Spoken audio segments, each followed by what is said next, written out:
Ladies and gents, boys and girls, welcome in. I'm Chris Phillips. He's Cole Thompson. This is Chewing Clock, Monday, January the 26th, 2026. Really excited to chat with you all. We got a jam-packed show here to kick off the week. And yes, thankfully, I do have power here in the beautiful city of Nashville, Tennessee. What a wacky weekend it was with some of the winter storms, some of the weather. Hope you're all doing well. Sending prayers to our friends all over the Southeast, all over the country that are without power.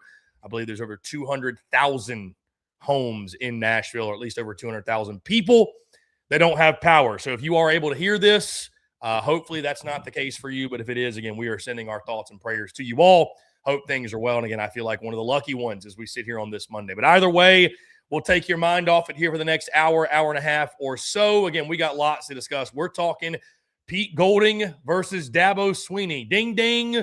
Take the gloves off and let's go. Also, LSU has another big weekend as they land one of the top players in the transfer portal at a position of need. We're also starting a new series, State of the Programs. Who better to start it off with than Texas and Oklahoma? We'll talk the state of each of those individual programs. Also, other news and notes to get into here on a jam-packed Monday. Guys, like I mentioned, as always, make sure you hit that like and subscribe button on YouTube. Check us out wherever you get your podcasts all across your favorite social media platforms, as well as our website, SECUnfiltered.com. And as always, we are powered by our friends over at Underdog. Download the Underdog app today. Use promo code SECU to get $75 in bonus entries when you play your first $5. Once again, that is the Underdog app.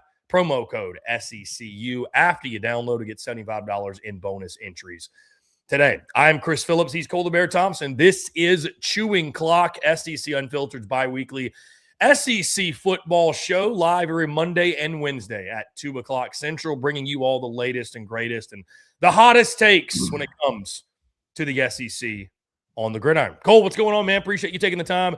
Really excited to chat with you. Glad everything's good on your end. And like I said, I'm just grateful to have power and be able to operate from HQ. I know a lot of people in the city that are going through it right now. So I'm grateful to be rocking with you uninterrupted for the most part. Texas people are full of wimps. I'm sorry. I'm just going to say it. I get it. The state's not supposed to be prepared for the cold weather, but a little chill shuts down all of the city of Houston. I mean, come on, man. I mean, like, there's not power, not going anywhere. The roads are a little slippery. I didn't crash going into work this morning. Like, if I can function, you should be able to go outside your house. Like, yeah, it's cold. It's 21 degrees. Get over it. It'll be fine. Yeah. You know what? Probably you need to burn off some calories. So here's what you do. If you walk, you're going to burn more heat, and that'll be great for you. So, and to anybody out there that is currently saying, oh, well, look at me. I'm in 75-degree weather. I see you spur your enthusiasm in the comment section. You're evil. You're a terrible person. I want you to know that from the bottom of my heart.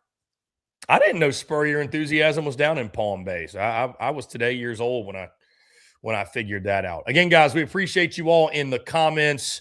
We got our friend Sandman in here as always. What's going on, Sandman? Appreciate you tuning in. Turkey Slammer, a.k.a. Miss Terry's Bathwater, as he is better known as. Again, like you mentioned, Spur Your Enthusiasm up in here. Turkey Slammer, Miss Terry's Bathwater tells us 850,000 homes in the United States without power. So again, hopefully you're tuned in. That's not you. And if it is, like I mentioned, we will do our very best over the next hour plus to entertain you and take your mind off of what is going on.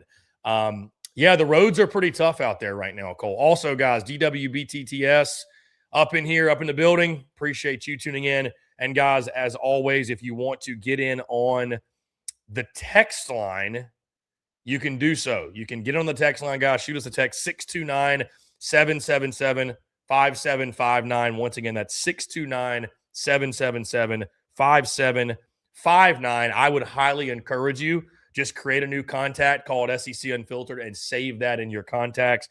So you can always text us with any of your thoughts, your comments, what have you. All right. As we get into the show, Cole, really, really quickly on the note of the craziness that is the weather and the winter storm and what's taking place. Couple housekeeping items, really just one big one. Unfortunately, I am going to have to cancel my trip down to Mobile, Alabama. Was thinking about waiting it through to tomorrow and just kind of see how things were. In case you guys missed it, you probably already know in Nashville, we got snow. We got a lot of ice. A lot of trees are down. The high today is like 20, so nothing's thawing out today. The roads are very, very, very, very slick. And unfortunately, when I bought my Jeep 3 or 4 years ago, it was an oversight. I did not buy a Jeep that had four-wheel drive. So I have two-wheel drive. Just don't want to risk it, just to be totally transparent with you. So I may reassess tomorrow, but more than likely, I think we can just go ahead and call it and say that the Senior Bowl trip, for me personally, is not going to be happening. I do believe our good friend Cruz Oxenrider is still going to be down there. My guy Donovan James might still be down there. So very good chance we have some content coming in from the Senior Bowl, but it will not be me. So disappointing to say the least. Maybe next year, but again, not into the world and certainly not anything we want anybody risking their safety to get down to Mobile.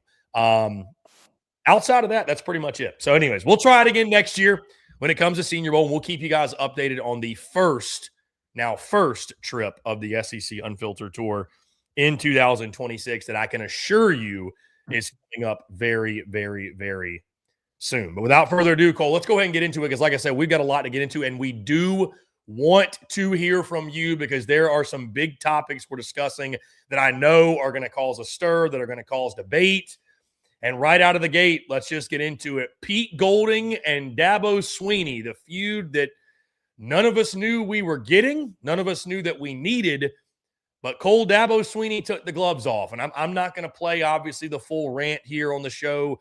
If by now you haven't heard it, you're probably not a fan of this show or tuned into this show because we talk college football and SEC football all the time here. And it took over on Friday afternoon and all throughout the weekend because Dabo Swinney, Cole, essentially, he didn't just take a shot at Pete Golding. He took multiple shots, multiple jabs, multiple hooks, however you want to phrase it, for essentially Ole Miss tampering with a Clemson linebacker that is now an Ole Miss Rebel.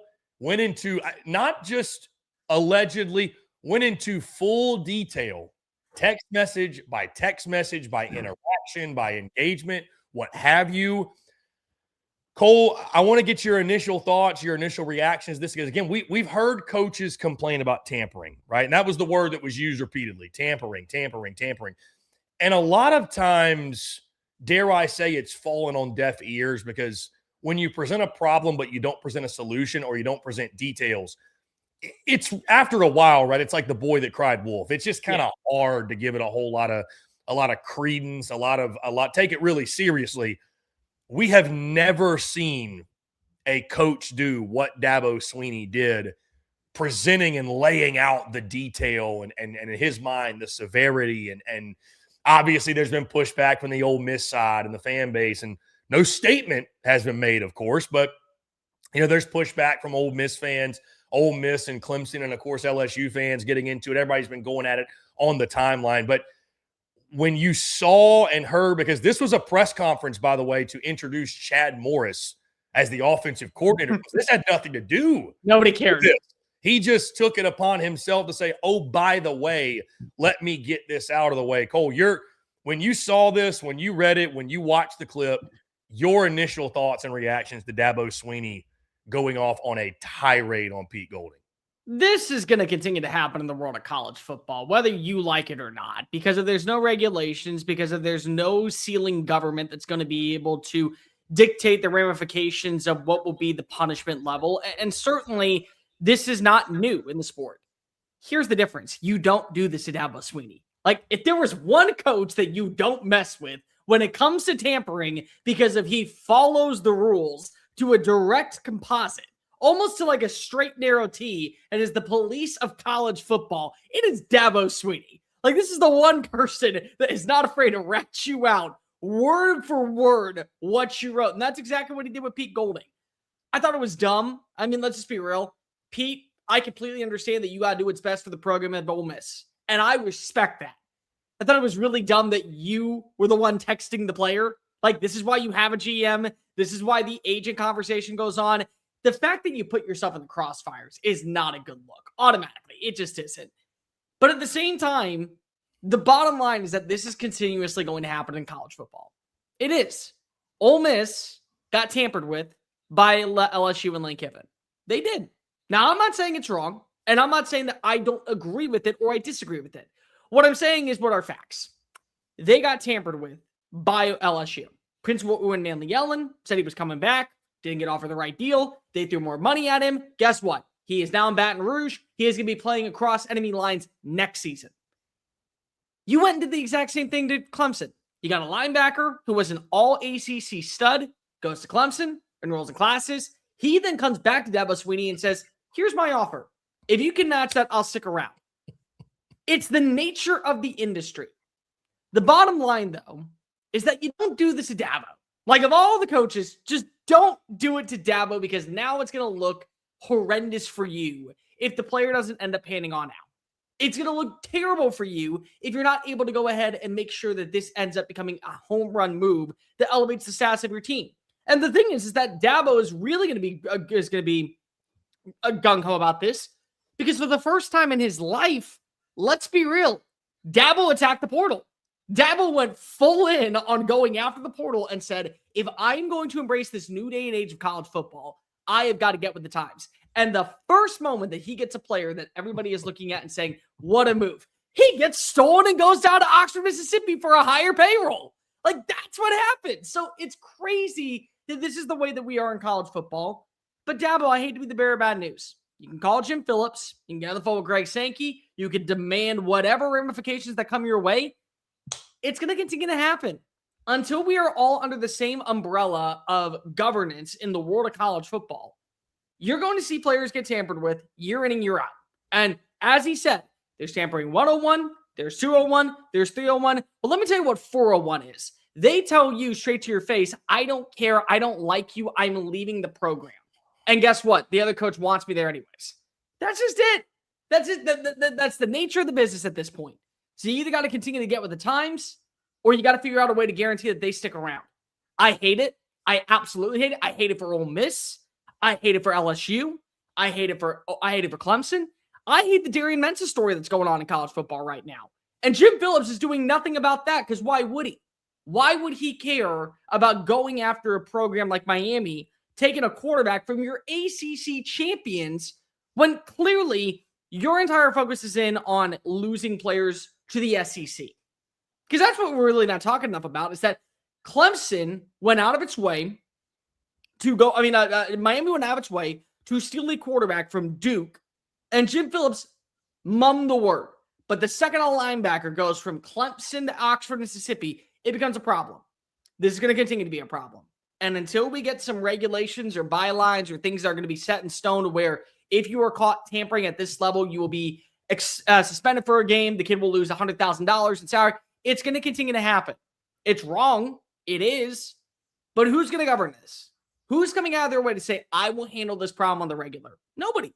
So that's why we continue to see this continue to go on.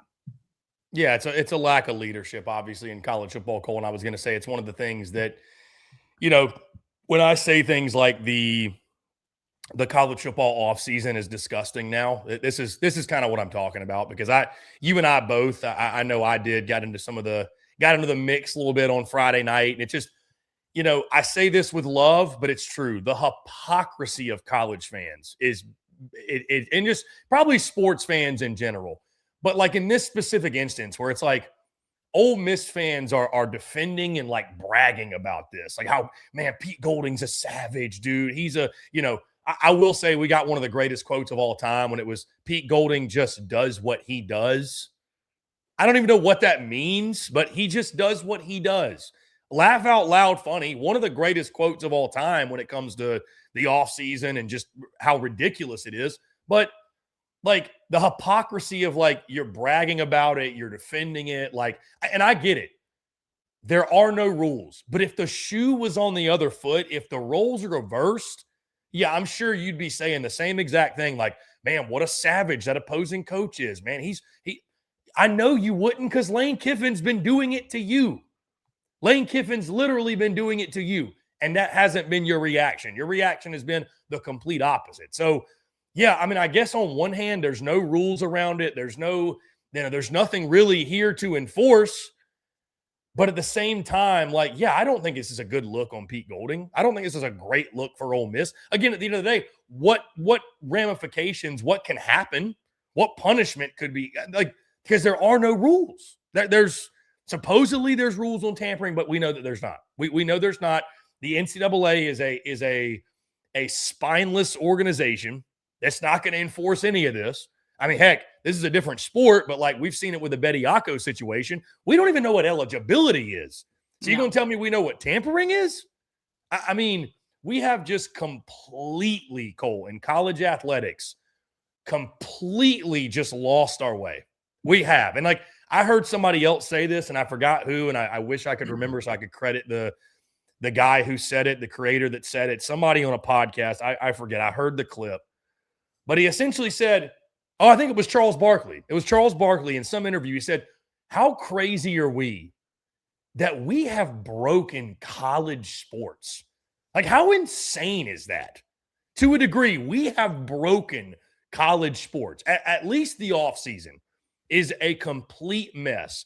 And I will say one thing about SEC Unfiltered and one thing about us, because I feel like what we've lost over the last couple of years, we have never talked about the sport less during the offseason than we do now. And when I say the sport, I don't mean, I get it. We have nonstop headlines now, but I'm talking about the actual ball on the field. Right.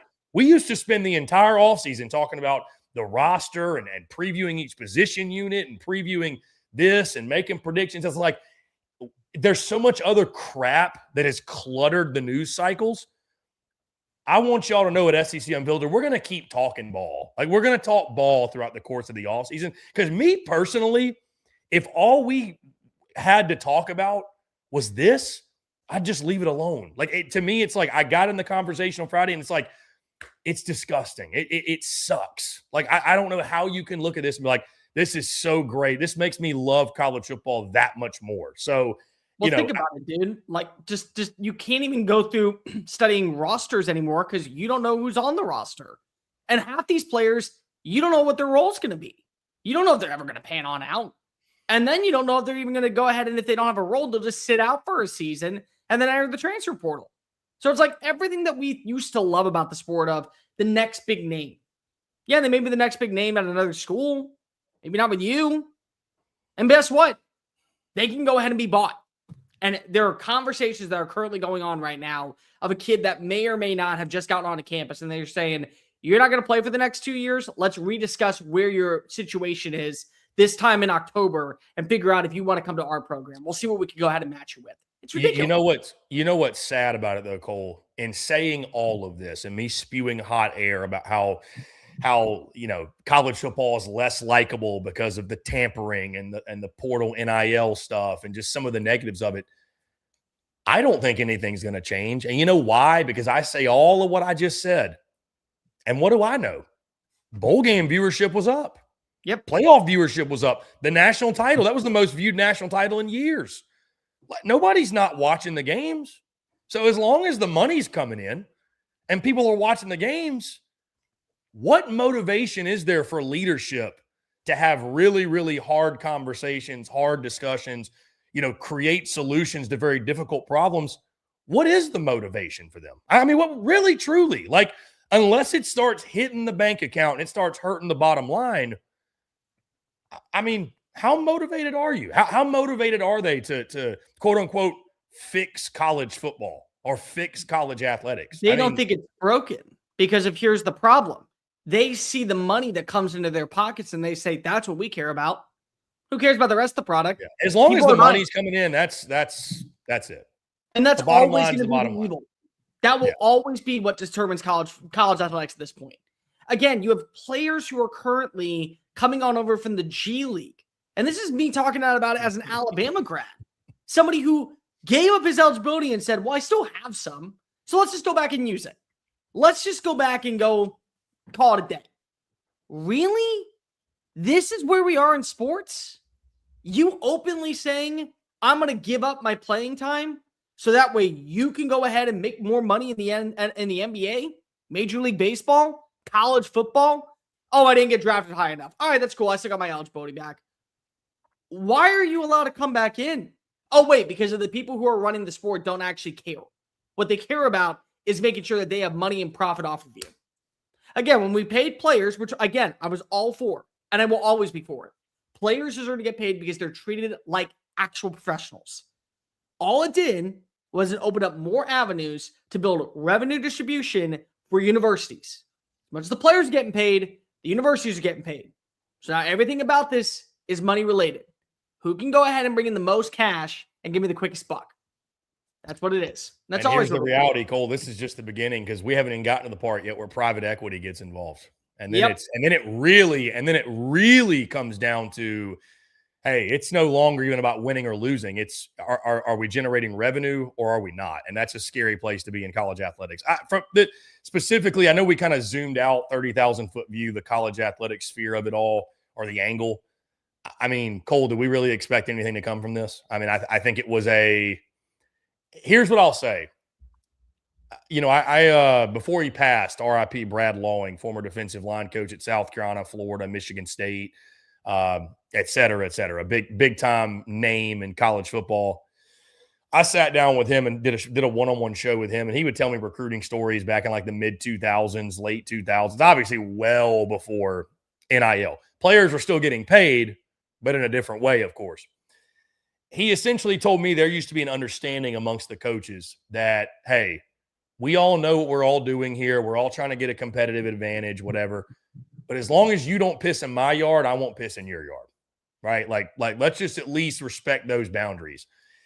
So I wonder, like, is this a slap on the wrist from Dabo? Like, does he really believe that, like, this is going to stop anything? Do I think Pete Golding woke up with remorse on Saturday, like, oh, I shouldn't have done that? Hell no. I mean, I don't, like, as long as you're not going to get punished and you're not going to get your school screwed over, I mean, all you can do as a coach, I think, is let people know, hey, if you do this, like, I'm going to call you out on it and, you know, give you the public shame of it, quote unquote. But, like, what do we really think is going to come of this? I mean, unless it's like the NCAA or some governing body that's deciding we're going to enforce some rules, I don't, unless something changes, nothing changes. This was fun and entertaining and dramatic and great for drama and great for talking on the airwaves, but I don't really know that much is going to come of this, to be honest. Well, here's the thing. What's going to come of this is don't steal players from Clemson anymore, because then you'll get press conferences called out against you. Dabo's not afraid to put you on blast. That's what's going to come of this. But here's the problem. I see a bunch of Ole Miss people going after Lane Kiffin and saying, well, you know what? Wait until we bring out all these receipts of what we accomplished and what he was doing behind closed doors. Okay, well, the second that you call them out, someone's going to call you out. Just like it would happen at Texas and just like it would happen to Alabama. If you're tampering, you can't call out tampering. And guess what? Everyone is tampering besides maybe Clemson. Like, literally everyone's doing it. So you know what's going to come of this? Greg Sankey's going to call up Pete Golding and go, all right, he better be a stud and worth it. Don't do it again. Click, hang up the phone, move on with your day. That's it. Because there's too many other problems going on in the sport. And on top of all of that, Chris, let's just go a step further. There are so many things that Greg Sankey has to worry about when it comes to the conference. He's looking at this as screw it, the kid's good, and now he's playing in the SEC. I got to protect my conference. That's all I care about. That's all I care about right now. We haven't won in 3 years? Okay, that's my priority number one. How do we get back to the mountaintop of running college football? Because the Big Ten has got some big britches right now, and you know what? I got nothing to say. Because we haven't even been to the game in the last 3 seasons, let alone won the damn thing. So I got too many other issues that I got to worry about. Don't do it again. And if you do, don't do it with Clemson. Do it with anybody else. Because then you can't get caught out for it. Yeah, I mean, I think that's the big takeaway here, Cole, is, you know, I don't want to pile on Pete Golding too much because this is just an example of, I mean, everybody's doing this. Right. Everybody is. I mean, even Dabo made the point. Even Dabo made the point about, yeah, I've got other coaches telling me this is, he's like, shut up. If you're not going to say anything, just shut up. I think the reason more than likely that this is the first we've heard of it, we haven't heard of it, is like, I don't think many coaches are going to want to stick their neck out there and start throwing stones from glass houses, essentially. Like, when it's like, we're doing the same thing. Like I can assure you, Pete Golding is not the only coach in college football that is fighting for a competitive advantage and is trying to get players the way he's trying to get them. I mean, again, he was just under Lane Kiffin. Like, like we, you know what I mean? Like, well, let's not pretend like he didn't learn it from somebody. Like, this is happening everywhere. This is happening everywhere. So, what changes? I have no idea. Again, it's made for a lot of entertainment, a lot of yucks, and it's kind of funny. Pete Golding just does what he does, but I don't. Maybe I don't know that. I don't know that this is the thing that sparks change, Cole, because at this point, if you need something like this to spark change, you're just not paying attention. I don't know what else to tell you. So, yeah, we'll see what comes of it, if anything else. Do you want Dabo to be around in college football longer? Here's what's crazy, by the way. Things are bad, Cole. We saw Spur Your Enthusiasm comment this earlier. Things are bad when I saw South Carolina fans on the timeline being like, I love that Dabo said this. Yeah. I support Dabo Swinney saying this. I mean, for South Carolina fans to endorse a message from Dabo Swinney, that's how you know the world of college football is turned upside down and turned on its head. I mean, truly. So there were a lot of fans that were like, hey, I'm glad he came out and said something and put him on blast and put this all on full display of what the heck's going on. Again, I just don't know how much really changes. So exactly. If there isn't leadership in place to enforce that change. Our guy Sandman comments, I miss spring games, being able to forecast what role your team's freshmen and sophomores will play going forward.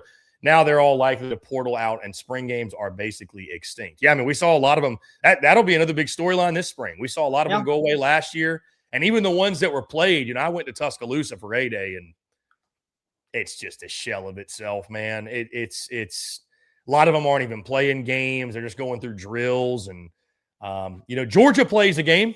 Shouldn't shock us, but Georgia plays a game. But very few out there actually play a game. That makes me think too, Cole. I wonder how LSU fans are going to feel about the chicken wing eating contest and the slam dunk contest and the what their spring game's going to be like, because it's going. I mean, I know they won't care. They're going to praise everything. Right now, they're in lane train heaven. That's all they care about. Yeah, so I mean, whatever. Hey, listen. As long as you win, Lane State University. Yeah, you keep winning. You keep winning at a high level. Nobody really gonna care what happens down in Baton Rouge, Louisiana this year. Lane can do no wrong as of this moment. Yeah, guys, love to hear your thoughts on it. Pete Golding, Dabo Swinney. Is it done? Is there more to come? Will anything change? We'll have to wait and see. Cole, let's keep it moving. Speaking of the LSU Tigers, do want to highlight this. Jordan Seaton over the weekend, top offensive lineman out of Colorado. This guy was sought after by everyone. He picks the LSU Tigers. You and I briefly mentioned his name last week. Of course, it wasn't official the last time we were live here on Chewing Clock, but LSU just finished off, Cole, an insane portal haul. I mean, we were talking about it before Seaton committed. Is this the best portal haul in the history of the transfer portal? I mean, now, my friend, you land this guy, and it's at a position of need. You get him at the tackle spot. 41 new players, I think it is, for LSU? 40. 40? I think it's 40 on the dot. 40 on the dot. Okay. Basically half your roster. 40, yeah, 41. Yeah. Yeah, no, half your roster essentially completely flipped, and you had a guy like Jordan Seaton, Cole. This is an immediate impact player on the offensive line. This is the crown jewel and the cherry on top of another impressive season for the Portal King. And let's call it as is. Listen, there's a lot of things to like about Ole Miss and what it provides. But you got your outline because of the Portal King. And he went on down to Baton Rouge, Louisiana, and once again did it. Number one portal class, landed the number one quarterback in the portal, the number one edge rusher in the portal, a very underrated duo of wide receivers, some good names on the defensive side that are proven, some other ones who are up and coming. And then to top it all off, you get the number one player in the recruiting class. I mean, Lane is off to a hot start. And this is why I think that he looked at LSU and said, there are things that I can do at Ole Miss that will turn this program around and put it in a great spot. There are things that I can do at LSU that will sell itself, and I just will automatically get whoever the hell I want. And you see that. You see that by a Jordan Seaton canceling trips to go to Oregon, canceling trips to go ahead and meet with Miami a second time, not going on down to Texas, looking at LSU and saying, I come here, I'm not leaving until I sign a new NIL deal and I'm locked in for the long term. Again, it's a proof of concept. This is going to be an offense that I can trust is only going to explode next year because of Lane Kiffin's running the show. And Lane could have gotten D2 players, and I would have said the same thing. Because you want to know why? Lane with an offense is like trusting your grandparents to watch kids. It's like going to any mom and pop restaurant throughout all the southeastern region of the United States and ordering the biscuits and gravy. It just goes together. You don't question it. You just say, all right, it's good, done deal. I know that's going to work. And it is. And you signed off on making sure that you upgraded at every single spot, and you crossed off every single box that you asked yourself, what are things that we need that are non-negotiables to turn this team around? And you did. Offensive line has been turned. Wide receiver room has been turned. You retained talent at the running back position. On top of that, you got better when it came to the quarterback spot. You were able to go out and add in some really good defensive pieces. So everything has been set in stone to where Lane is going to have a good track record and a good foundation to get the ball rolling, and where a lot of people, as you and I have both talked about, they expect 10-2. They expect college football playoff berths. They expect to be in the hunt for a national championship year one. It may or may not happen, but they expect it. Here's the one caveat I will say, and LSU fans are probably going to hate me for this, but so be it. I've heard this narrative before. I have. Because where was LSU last season? They number one in transfer portal rankings, and they proceeded to go 7-5. And that led to the firing of their head coach, and ultimately the biggest goose chase for Lane Kiffin in the sweepstakes that was going to land him down in Baton Rouge, Louisiana. All things that happened. You have the right pieces in play. I think you have a better coach in play. I think you have a better culture that can be established in play. I am going to warn you, don't put all of your eggs in the national championship basket. Because if you do, you may get scorned, and you may be right back at square one and ask yourself, what the hell do we need to do to finally win a title? Because you did this. You did this last season. You spent money. You did a good job being able to bring in the right amount of talent. And ultimately, you just came up short of what your ultimate goal was. The fact that you didn't come up just short, you really came up short. I like the pieces in play. I like what you've been able to retain. I like what you've been able to add. But there are some things to where you got to be able to turn the culture around. But getting a Jordan Seaton is a big step in the right direction of you just having a great overall identity moving forward. Like, I do think that Lane killed it in the transfer portal. I just also know I've seen LSU kill in the transfer portal, and we overhyped them. I can tell some of my hater 7-5 is rubbing off on you, Cole. Good on it. It's not even that. It's just like, it's like, listen, I said 9-3. 9-3 may be good enough to get you in the playoff this year. We don't know what it's going to be like in the SEC. With a 9-game conference schedule and Clemson on the schedule. I mean, listen, I think your take is very fair, very measured. And I think you have to keep in mind it's year one of the new head coach. Like I said this when Mike Elko took the A&M job. I'd say this for really any first-year coach. And if you get to the playoff in year one, awesome. That's massive great. Win. But Kalen DeBoer in year one, same thing. It is very, very hard to, like you said, completely flip a culture overnight. The good news with LSU, and we've got all offseason, all preseason to talk about them. But the good news with LSU, and maybe the thing that helps, one of the things that helps them hit the ground running faster than others, Cole, the culture of LSU is bigger than any one person. It's like, I don't think Brian Kelly completely wrecked the culture of, like, the culture of LSU is winning. That will never change, no matter who's there. Like, that's all they care about. It was more so Brian Kelly didn't fit the culture of LSU than, you know what I mean? So I think that could help you make an adjustment quickly, because it's even if, no matter what your style is and how you do things and whatever slogans you use or verbiage you use, the common goal at LSU never changes for anybody who's in that position. Yeah, I mean, again, it goes without saying, Seaton's a massive pickup. We know on the offensive front they've been soft. This helps you tremendously. I mean, you look at his profile as a player. I mean, this dude was obviously the number one offensive lineman in the country coming out of high school, highly sought after out of Bradenton, Florida, went to IMG Academy. Again, number one offensive lineman, 13th overall rated player nationally. And then you look coming out of Colorado, Cole, he's 6'5", 330 pounds. The number one offensive lineman in the portal available. There's a reason everybody wanted this kid. Like you mentioned, it's a huge win. It's a huge win for LSU. He was great player. A little bit of refinement that you need to work on, but tangibles are there for him to be a future top 10 pick. I mean, everything that you want is there. And but you are right, by the way. LSU's brought in some big O linemen before that were supposed to be studs, and it didn't gel for some reason. Again, this is a new era. It's a new era, but it'll be interesting to see. But you've listen. It's a Jimmy's and Joe's game. Players win games, coaches lose them. You're going to have a lot of dudes on that roster. A lot of dudes.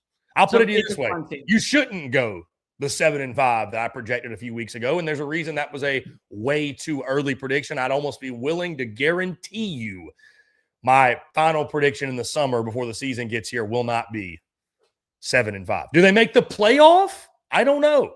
That might be a little aggressive, but it probably won't be 7-5 for me. So no, I mean, let's be real. This should be a 9-win team minimum. But it's funny, Cole, to see like Lane Kiffin said, that place is just different. It's like we talked about last week. The expectations have shifted over the last month or so because of the portal success. It's now I think the expectation from most LSU fans is going to be we should make the college football playoff. We should at least be in contention to make the playoff. Now, I don't know what a level-headed LSU fan is thinking, but I've even got buddies of mine that don't do media that are just LSU folks that are like, yeah, they're like, we should be really, really good. So you should, especially also when you have all the resources put in play and you look at what Kirk Cignetti has done and you look at what some of the rebuilds around the NFL have been like. Guys, if you are able to go ahead and spend and you don't have a salary cap and you just go after whoever the hell you want, I mean, I'll tell you right now, you should be competing alongside everyone in the SEC for a conference title and a college football playoff berth. But as William points out, it's a new year. And this is where the theory of the buying a used house comes in. It takes a year for you to rid yourself of the stench of the previous owner and the lingering spots of what used to be before eventually it's become your home. I brought this up when it came to Mike Elko. I thought Mike Elko was the perfect hire for Texas A&M. But the remnants of Jimbo Fisher were still around for about a year. Year two, not there. 11-0, then you lose 2 games, but you're in the college football playoff. Took 1 full year. Maybe for Lane Kiffin, it goes 9-3, and you're the the last team in, and you're the first team out in the first round of the playoff. Or you're the first team out and you miss the playoff by 1 game. Takes a little bit of time to go ahead and build it. But you have the pieces, that's for damn sure. Nobody can deny you on that part. Cole, I know he's just one player and he plays offensive line. Does the Seaton addition, did it have you waking up I think they could be a game better than I thought? Did it move the needle for you that much? No, because if I had him at 9-3, and I think that 9-3 feels like a very safe spot. What I will say is my theory. So Chris and I are waiting for the news to come out. It didn't overly change. It put the exclamation point on how good the portal haul was. I'll say that. So for me, it was Chris and I are still waiting for the news on Trinidad Chambliss before we release our way too early quarterback rankings. Because that's any day now, guys. Any day. So let's just say this. I moved Sam Levitt up 2 spots because of Jordan Seaton was blocking for him. That's how confident I am that the offense could be that much more dynamic. Having a Jordan Seaton now on your offensive line made me feel that much better about watching Sam Levitt, what he does this year down in Baton Rouge. William says, Matt Moscona is so happy, Chris. He's wearing a hoodie that says Lane State University. I don't doubt it. No. Probably laughing at Alabama's shortcomings as well. Our guy Eric says, get your mustard bottles ready. He will leave LSU like he has Tennessee and Ole Miss. Money talks. That's all he cares about. Where would he go, Eric's the question, because I know one place he'd want to go, but he'll never get to go there. He'll never get there, so it's fine. He'll never get there. Yeah. He will never get there. Here we go. Remember when I was talking about the hypocrisy of college fans? Our guy EF says, Ole Miss should be penalized millions. Be very careful with that, is all I'm going to say. Be very careful with that type of stuff. I wonder if there was an outside linebacker that just signed on with LSU after signing a deal. Yeah. I don't know. Maybe I heard wrong on that one. That's just me. I don't know. Maybe that's just me. Oh, Cole. All right, let's keep it moving. Again, really good stuff thus far on this Monday. We appreciate each and every single one of you tuning in, guys. Continue to leave us your questions, your comments, everything in between. Also, you can shoot us a text over at 629-777-5759. Once again, that's 629-777-5759. Really excited, guys. Like I told you all, amidst the craziness of the offseason, whatever happens with the stuff off the field, you have the commitment from Cole, myself, SEC Unfiltered. We're always going to find unique, creative ways to talk about the ball happening on the field, each of the SEC 16 programs. And we are doing that today and moving forward throughout the entire offseason. So if you've kept up with us for long enough, you know that series are a big deal here. We like to break down each of the different teams, the programs, whatever, what have you, create some fun conversation, some fun banter. So without further ado, we're going to start our State of the Program series. And it is exactly like it sounds. We're going to talk about each of these 16 SEC teams. We're going to discuss what the state of the program is, things like how they did a season ago, 3-year snapshot, talk about the head coach, his standing, what the roster looks like going into the upcoming season, and just a word or words to describe where the program is, the feeling amongst the fan base, and in our opinion, where they sit moving forward. So today, we're discussing Texas and Oklahoma, the two newest members of the SEC. Before we get there, though, guys, I do want to tell you about our friends over at Underdog, because as always, we are brought to you by our friends at Underdog, guys. Football's biggest game is right around the corner. We all know now it's Patriots and Seahawks, and you can get in on the action with our friends over at Underdog. If you're not on Underdog yet, you're in luck. New customers are scoring $75 in fantasy bonus entries when you make your first $5 fantasy entry. Guys, playing on Underdog is super easy. Just head to the app, make picks on if a player is going to go higher or lower on stats like touchdowns, rushing yards, receptions, and more. And if you get them right, you can win 5,000 times your cash. Plus, there's new promos dropping daily in the app. So if you like making picks and winning money, then Underdog is the place to be for the big game. And guys, if I have to sell you and convince you on this, then I don't know what we're doing here, because it's the Super Bowl. Everybody's throwing money around when it comes to the Super Bowl. Underdog is going to be a great place to do so. There's going to be literally plays on anything and everything that you can think of. So what are you waiting for? Download the app today. Use promo code SECU to score $75 in fantasy bonus entries when you play your first $5 on fantasy. That's promo code SECU. Underdog. Make picks, win money. Must be 18 and up, 19 up in Alabama, Nebraska, 19 up in Colorado for some games, 21 and up in Arizona, Massachusetts, and Virginia, and present in the state where Underdog Fantasy operates. Terms apply. See assets to underdogfantasy.com for details. Offer not valid in Maryland, Michigan, New Jersey, New York, Ohio, and Pennsylvania. If you're concerned with your play, call 1-800-GAMBLER. Visit ncpgambling.org. In New York, call the 24/7 Hope line at 1-877-8-HOPE-NY or text HOPE-NY. And I forgot to start the show off with that, Cole, asking you about the Super Bowl matchup. It feels like I'm back in college again, because it's the Pats and the Seahawks again, like we saw over a decade ago. So that's where my brain went to immediately. Yeah, the Marshawn Lynch. Yeah, Marshawn Lynch is crazy to think Tom Brady's now in the booth. It's time. There's signs that you're getting older. It's like Tom Brady's calling the games, not playing the games now. The one that still makes me feel so old is Drake Kirkpatrick's kid as a sophomore at the University of Alabama. Like, that one still to this day makes me feel extremely old, and I'm only 32. Yeah. But like, okay, here's my thing. I'm pissed because I took out a futures bet on the Los Angeles Rams to win the Super Bowl back in July, and they had it, and then the Xavier Smith muffs the punt and it leads to a scoring opportunity. I'm like, all right, well, there you go. There's the bet down the drain. Oh, well, it's not like I needed the money or anything like that. By the way, Seahawks are a favorite in the Super Bowl to open up. I believe 3.5 is the spread. So again, we'll have a little Super Bowl talk. Yeah, we'll have a little Super Bowl talk as we get closer. The game in Santa Clara upcoming. But Cole, for now, let's get back to it again. State of the Program series officially begins, and we're going to start it off. They're going to call us homers for it. They're going to call us Texas homers, because we are starting off with Hook'em. The Texas Longhorns State of the Program entering the 2026 offseason. Cole, first things first, let's look back at 2025. Texas went 10-3, 6-2 in SEC play. They did win the Citrus Bowl over the Michigan Wolverines. But You know, it's interesting. As I was putting this together, you look at it on paper, double-digit win season, 6-2 conference record, not bad. But the season was so underwhelming from the standpoint of the way you started, and more importantly, I think the way you looked and the way the offense looked and the way that Arch Manning looked.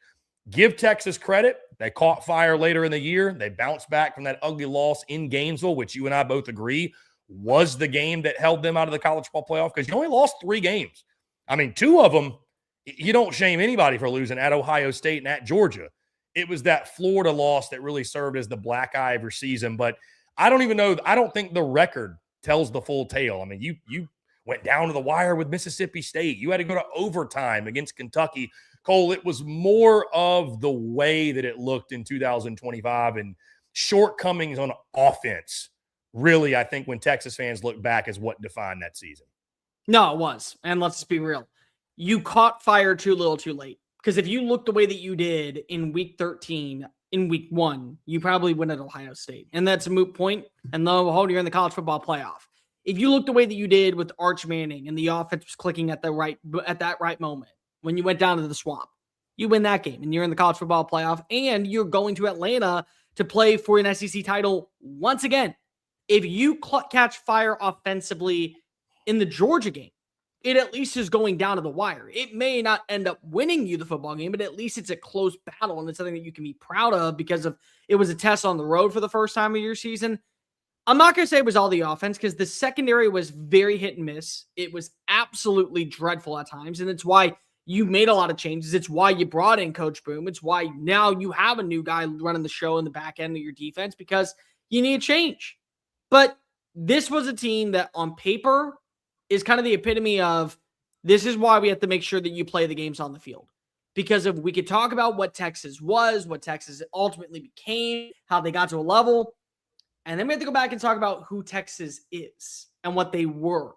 With the struggle win against Mississippi State, with the struggle win against Kentucky, with the bad loss against Florida, with the bad game where you were basically just treading water in the first half, and then here comes the onside kick, and that's where Georgia kind of takes on over. Bad game against them. I mean, those performances are also as poignant as the dominant win over Texas A&M, as the massive victory and the near trouncing over Vanderbilt, the overall impactful victory in the Cheez-It Bowl over Michigan. Like, those matter as much. So Texas is really good. Texas has an opportunity to be one of the most complete teams of college football this upcoming year. But last season, just too little, too late. Yeah, Cole, and I think, too, this season was proof of, because the expectations were massive. I mean, I picked Texas to win the national championship. Like you mentioned, I got kind of lost in some of the preseason hype myself.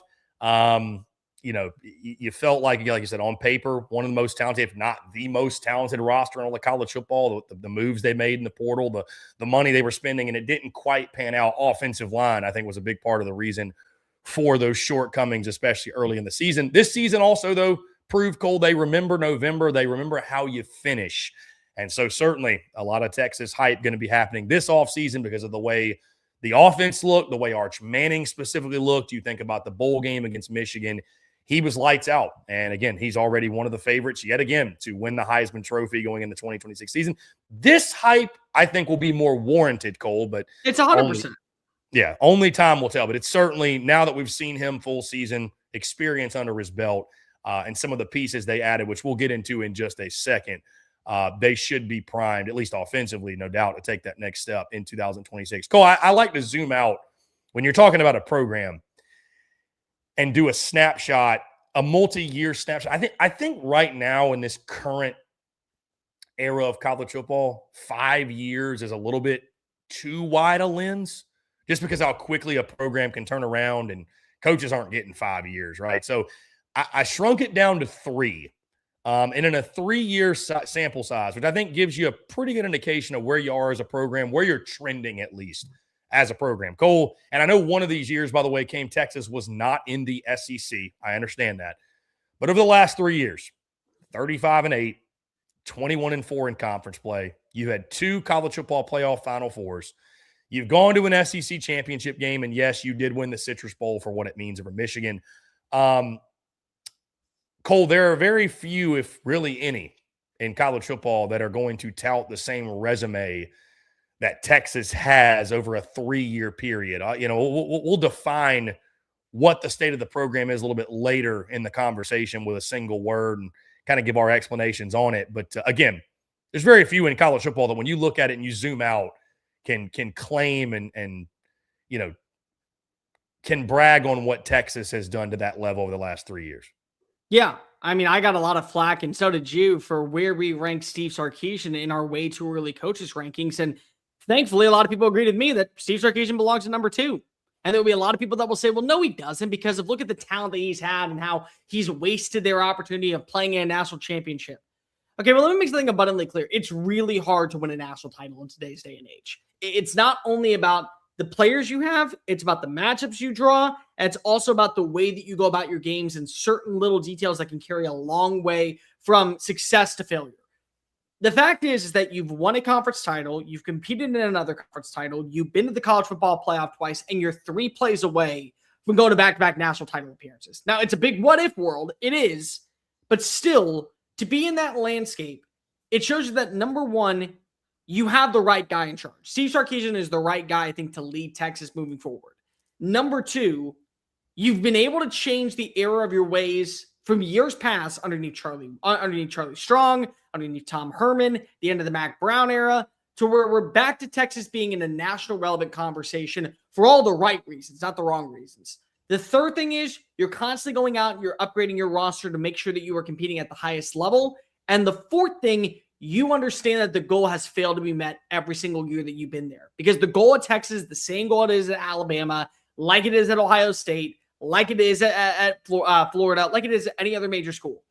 We're talking about you need to be competing for a national championship. And there's one person who gets to go claim that, and everyone else is a failed season. So that's where it is. They've done that at a high enough level. Now the question is, what needs to change this time around to make it feel like that finally you have gotten to that point? Because you really can't argue from a resume standpoint. Sark has done everything that he possibly could to make this team one of the most nationally talked about rosters for all the right reasons, not because of they underachieved and didn't do X, Y, and Z right. Well, Cole, there's one thing that I think Texas fans would argue on you on that he could have done, maybe should do, that he hasn't. That's hire an offensive play caller, because I believe, what is the stat? 28 of the last 29 coaches that won national championships were not the on-field play caller.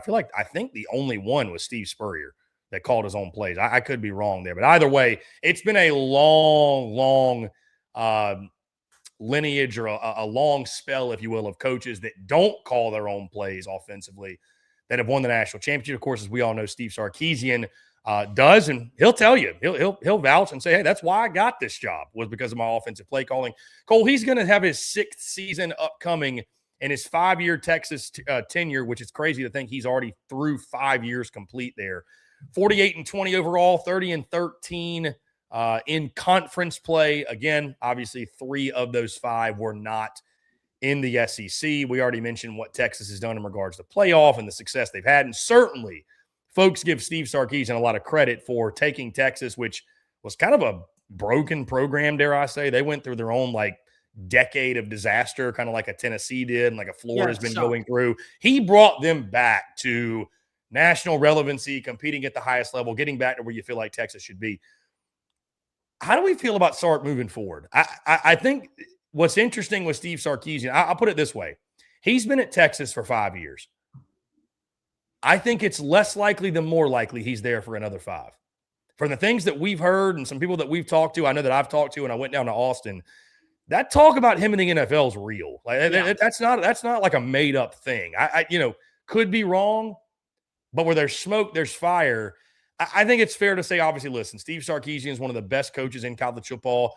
I had Lane Kiffin ahead of him at the 2 spot versus Steve Sarkisian at the 3. Right now with Sark, you're just starting to notice a pattern of coming up in some of these biggest moments and some of the shortcomings on the offensive side, which is supposed to be his bread and butter. Again, one of the best. I'm nitpicking. We're nitpicking, but when you get to this elite level, you're going to nitpick. So your overall feelings on Sark, I know you and I agree. He ranks as one of the best coaches in college football. But now the question is just simply, can you break through that glass ceiling? Well, this is the last year that you will be calling plays if you don't win a national championship or compete at it. Let's call it as it is. Especially if the offense isn't good. If the offense takes another big step back after spending millions of dollars to upgrade the arsenal, 100%, you are hiring a play caller or you will not last him that much longer. I don't think that he will be there past 2031. Like, I think that when you see the change and then there's going to be the potential expanding of the SEC because of the media rights deal can end with Clemson. By that point, I expected him to be in the NFL. And I have talked to people around the NFL circles. They think that he will take a job at some point. It's got to be the right job. It's got to be a good location. It's got to be very enticing. There's only like 6 jobs that he'd be interested in at the NFL level. So until he gets that done, until one of them opens on up, I don't think that he's leaving. The other thing that I've heard is that he doesn't want to leave Texas until he competes in a national championship. He may not win it, but he's not planning on looking at anywhere else until he competes for a national title. So you have the pieces. You have the portal additions. You have the right recruits. You're coming off of last season having the number 1 recruiting class. On top of that, you have another top 10 recruiting class. You brought in better overall offensive personnel members to upgrade your staff. This is a team that should be very competitive moving forward. For Sark, he's the right guy to lead the charge. I have no doubt about that from a CEO standpoint. But from an offensive standpoint, let's be real. You have to have the conversation, dude. What am I doing as a play caller that just is not getting the job done? And if you constantly continue to see yourself coming up short, listen, Eli Drinkwitz bought himself a brand new contract extension twice, because of he said, I'm going to go hire a play caller. So go do the exact same thing. This is the year that you got to prove that everything that you've wanted and everything that you've been talking about, all of this is why my offense is really good. This is why I'm supposed to be calling plays. It better culminate now. Because Cam Coleman does not grow on trees and neither does his NIL deal. Hollywood Smothers does not grow on trees and neither does his NIL deal. Same thing for Arch Manning. You don't get talent like that coming down to Austin and they stick around for 5 years. They're here for 1 to 2 at most, and you better get the most out of them. And Cole, as we take a look at the 2026 roster now, with that being said, I think an important facet to mention when we're doing this, because this certainly impacts the state of each of these individual programs, is the state of your NIL and what's the state of your funding, right? Because without that, you don't have anything. Simply put, Texas is in a very good spot. They ain't got no issues when it comes to money, when it comes to NIL. They are one of the best, and not just the SEC, but all of college football, and they can spend with the best of them. And we saw that. We saw that obviously in the transfer portal. You mentioned they finished 10th overall, top 10 in the recruiting rankings. Obviously, portal's a big piece of this. 23 players out, but 17 in via the portal, including one of the big gets of the portal cycle, that being wide receiver Cam Coleman from Auburn. Obviously, of course, Arch Manning is back. Ryan Wingo is back. You know, you completely flipped your running back room. You brought in a guy in Hollywood Smothers from NC State who should be an immediate impact guy. Cole, the one thing I will say, and again, I want your take on if you think that did Texas answer and did they address their needs? Did they answer the questions that they had? I can tell you, though, talking to some Texas folks, and again, those that cover this ball club, and I actually talked to them today, offensive line is still a question. I think there's still a lot of there's an anxiousness and not a nervousness, but maybe even irritation that they don't feel like, a lot of them don't feel like they did as much as they could have or as they should have when it comes to the offensive line of the portal. Now, I've heard you talk about this, Cole.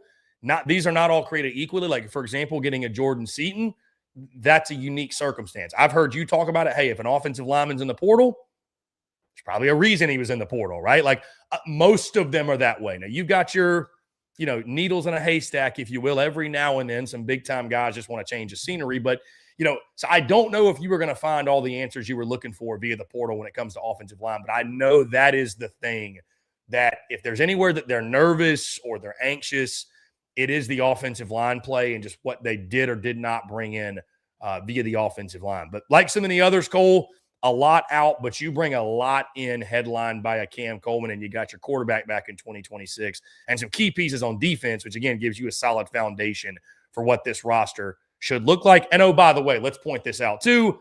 This thing is far from finalized. We've got spring ball to go. I believe we still have the spring portal window, correct? We still have that? No, we don't. We don't have the spring portal No, window. Okay. we're done. Okay, So we're done. this is who we have. Okay. Listen, I don't love everything about Texas portal group. I think they have some really big heavy hitters. You got your home run guys, the Cam Coleman of the world, who, by the way, there are things that he needs to work on. He's a game changer, and he can be a game changer, but there are definitely things that he needs to adapt to. Route running. I think that his catch radius has got to get a lot better. You can win the 50-50 jump balls, but you got to be more fluid as a playmaker for the Steve Sarkisian offense. Raleek Brown, I don't know what he's going to be fully in this offense, but he's a home run hitter in space. Hollywood Smothers is that dude that I think is going to deliver every single weekend in Austin. But everyone wants to focus in on the offensive line because that nearly got Arch Manning killed. What I will say is that I really like Melvin Sinai. And a lot of people don't know who he is, but let me tell you about him. He was a former starter at Wake Forest. Stud offensive tackle. He could play on either side of the line. And the big reason why that's important is because this was a guy that I think they wanted to target for multiple reasons. The biggest one being, well, if we do get a Jordan Seaton, we could find a way to shift somebody inside, play him at right tackle, Jordan Seaton will go to left tackle. Or Sinai can play inside at guard, and then we got to move Seaton to right tackle, and we still have Trevor Gooseby, which is a good thing. Very good thing. But let's just say we miss out on Jordan Seaton. We got ourselves a right tackle. We got ourselves somebody that could be another bookend that will take a lot of pressure off of whoever is supposed to be competing for that spot. So he is a good plug-and-play guy. Did not allow a lot of pressures for a Demon Deacons team that kind of flew under the radar last year. They got to 9 wins. Very impressive year one for Jake Dickert. This is somebody that can come on in. He immediately had the do not contact contact page, which to me said, I'm going to Texas. Like, I think everybody kind of knew at that point, yeah, I'm going to Texas. Fun player. Very good name that I think is going to elevate the offensive line. But you got to hope that a lot of these interior players that are now having to go ahead and replace what you're losing, they're going to be able to step on up underneath Kyle Flood. This is going to be a major testament for Kyle Flood and his long-term status in Austin. Because think about what happened. Pete Kwiatkowski, secondary guru, supposed to be good with the linebacker play. Defensive coordinator has the 62nd ranked pass defense, and Sark says, not going to fly. Bringing Will Muschamp. Same thing for Kyle Flood this offseason. Listen, dude, we can talk about what you added in at the wide receiver spot. We can talk about what you added in the defensive back spot. We can talk about what you added in at linebacker. You don't win without a good trench play. Like, that's just the bottom line. And so you better make sure that you have the Jimmies and the Joes up front. They're going to be pile driving back every single person that you go up against, and therefore laying down the hammer that is just going to terrorize defensive or offensive linemen. So Sinai is a really good fit. I like the portal additions. They need to get more aggressive on the line. It's a big, big year for Kyle Flood, especially for him being able to test out what he has as a unit. And I like that you brought up Cole as well. It is worth noting. Will Muschamp back in Austin, certainly a big addition on the defensive side that I think they're hoping is going to take that defense from really, really good to elite. Cole, in closing here, one word to describe the state of the Texas program. And guys, we'd also love to hear from you and what your one word would be. But Cole, I'm going to put you on the spot. Let you go first. One word to describe the state of this program.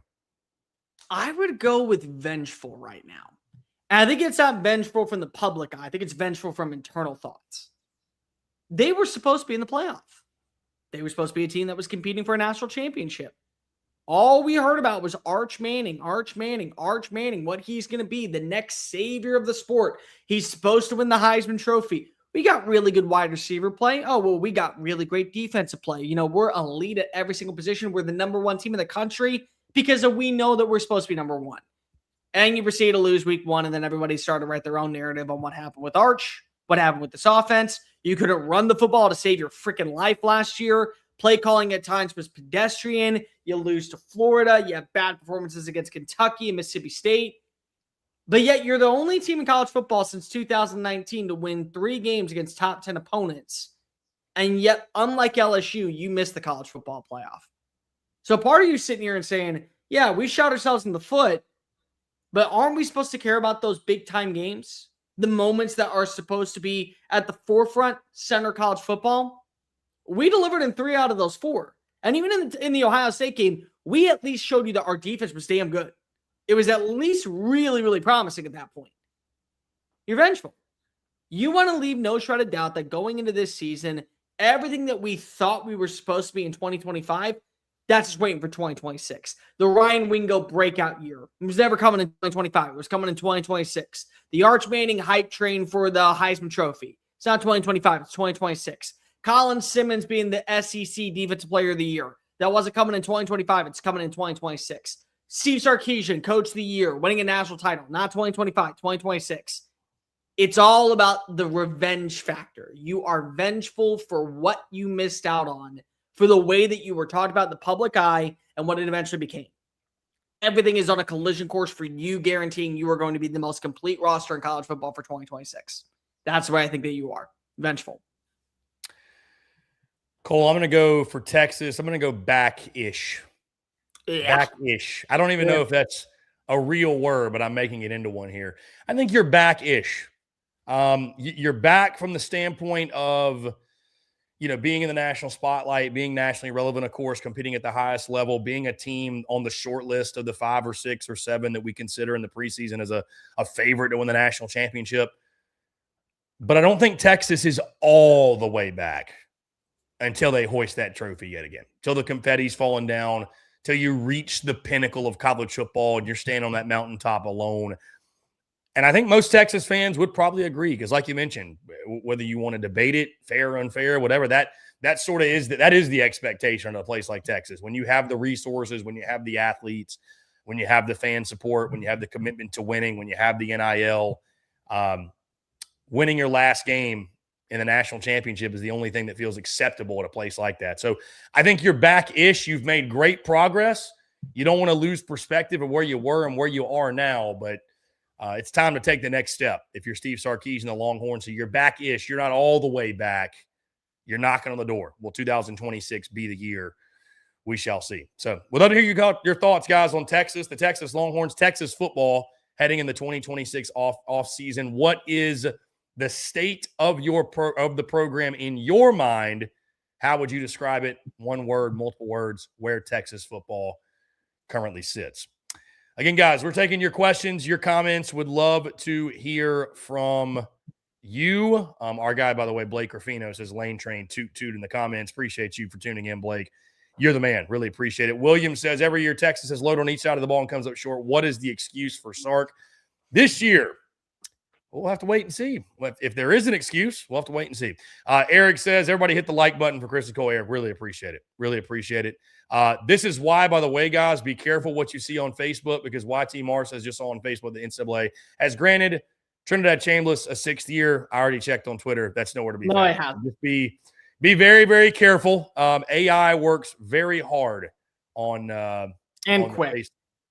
And quick on the Facebook machine. William T says Cam Coleman's got to get better. Also, not just at jump balls. He needs to work on route running and gain some weight. He's only 195 pounds.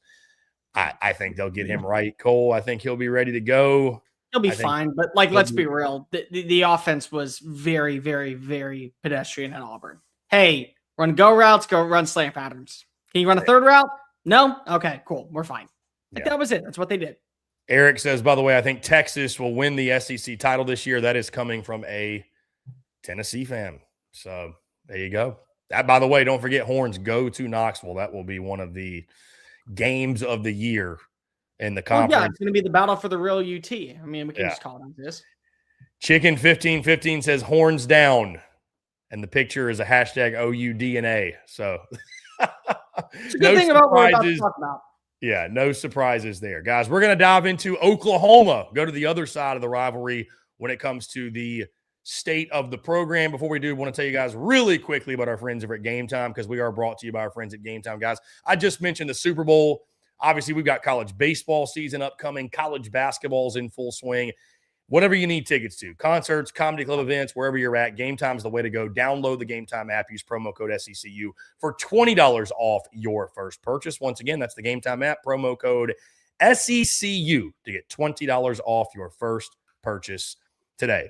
State of the program when it comes to the Oklahoma Sooners. The 2025 season saw OU go 10-3, 6-2 in the SEC. The season did end in the college football playoff with a loss to Alabama. But again, who can forget, Cole, this time last year, Brent Venables was maybe on the hottest seat in the conference going in the 2025 season. This, of course, coming off of the bowl game loss they had in really disappointing fashion, coming off a losing record. Again, you're able to score some big wins, signature wins, get to the college football playoff.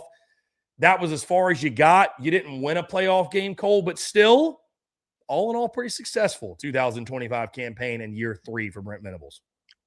I mean, you had a terrible offense and yet still made it to the playoffs. You had one of the toughest schedules in college football and yet still were able to battle through it.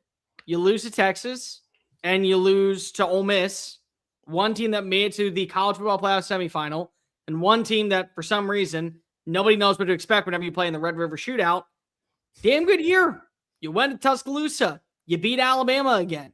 You handled business against Tennessee on the road. You were able to beat the brakes off of LSU. You had a really underwhelming overall unit offensively when it came to running the football. And yet it didn't matter because of it was an elite defense. And it shows you one thing. Brent Venables, I think, is the right guy defensively to take your team to a level of domination. Now, the big question turns to what more do we see from Ben Arbuckle and John Mateer in year 2? Because you didn't change an offensive coordinator, and your quarterback said he's running it back for 2026. So if you have that happen, there's a lot of positive traction going into this offseason, especially for what you retained. But all in all, I don't know how you can be upset if you're an Oklahoma fan. Yeah, you didn't win the playoff game. Yeah, you got embarrassed after being up 17-0. You weren't supposed to be in the playoff. Like, you were a team that vastly out-hit its coverage from what the realistic expectations were going into the year. I think even for me, who had you going 9-3, I was beyond impressed with how elite this defense was and how dominant it was on a consistent basis to guarantee your spot in the postseason. Yeah, we talked about it a lot, Cole. It was a national championship caliber defense. I do apologize, by the way. That was year number 4 of the Brent Venables era, not year number 3. I did say year number 3. 3-year snapshot, Cole, of the program, which I think is really, really interesting when it comes to Oklahoma, because over the last 3 years, certainly, again, one of these was not in the SEC. 26-13, 15-10. Who can forget year 1 in the SEC? 6-7 with a 2-6 conference record. That was what was so interesting about that season, Cole, too, is like that was coming into a year where most of us thought, hey, there's going to be some growing pains. Like at a place like Oklahoma, though, there is no year for growing pains or taking a step back. The expectations don't change at a place like that, which is why Brent Venables had so much pressure under him. So you can look at it this way, Cole. What's interesting about Brent Venables, we'll talk more about him in a second. He's been there for 4 years. He's thrown out 2 6-7s and 2 10-3s. So we're in a very interesting spot right now. But over the last 3 years, again, you've got 2 bowl game losses, but you've got the college football playoff appearance that happened this past season.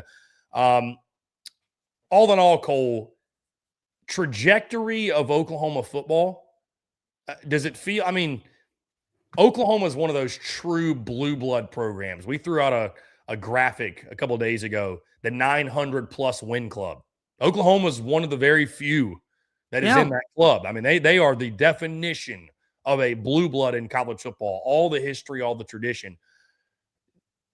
Where do we feel like Oklahoma sits right now in the hierarchy of college football? Have not won a national title since, 2001? Tennessee's head coach Josh Heupel was the quarterback the last time they did that. Progress made in 2025, but you tell me if you think I'm wrong. It kind of feels like, to me, we need to see them put it together back-to-back years to really feel good about the overall trajectory of the program. Well, it's really interesting because I don't listen to the people who say because they haven't won a national title in 2 decades, they're not a blue blood program. No, they are, because they are the definition of consistency, and they were for decades when they were in the Big 12. And they've been to the playoff multiple times, and they have been with multiple, they've had multiple Heisman Trophy winners. They're QBU, in my opinion, until they're not. Like, they do all the right things at a high-end level. But here's the thing when it comes to the Brent Venables era. It's a roller coaster. There are so many ups and downs. There are so many twists and turns. There are so many somersaults and backwards jobs and full-on speed and then halting stops. We're talking about a team that was able to go 10-2 in year 2, and they looked like with, an offensive coordinator that got hired to go down to Mississippi State, but a quarterback and Jackson Arnold coming on back in. Probably a top 15 team going into the year, and then they proceed to stink. And then you go out and you add in a guy from Washington State and you bring in a young up-and-coming offense coordinator, and it's fine, but it's not great. But your defense is so damn elite, it doesn't matter. And so now here we are with 4 years of actual evidence, and it's up and down and up and down. And now we're on the climb up, and you need to continue that climb. You can't even plateau right now.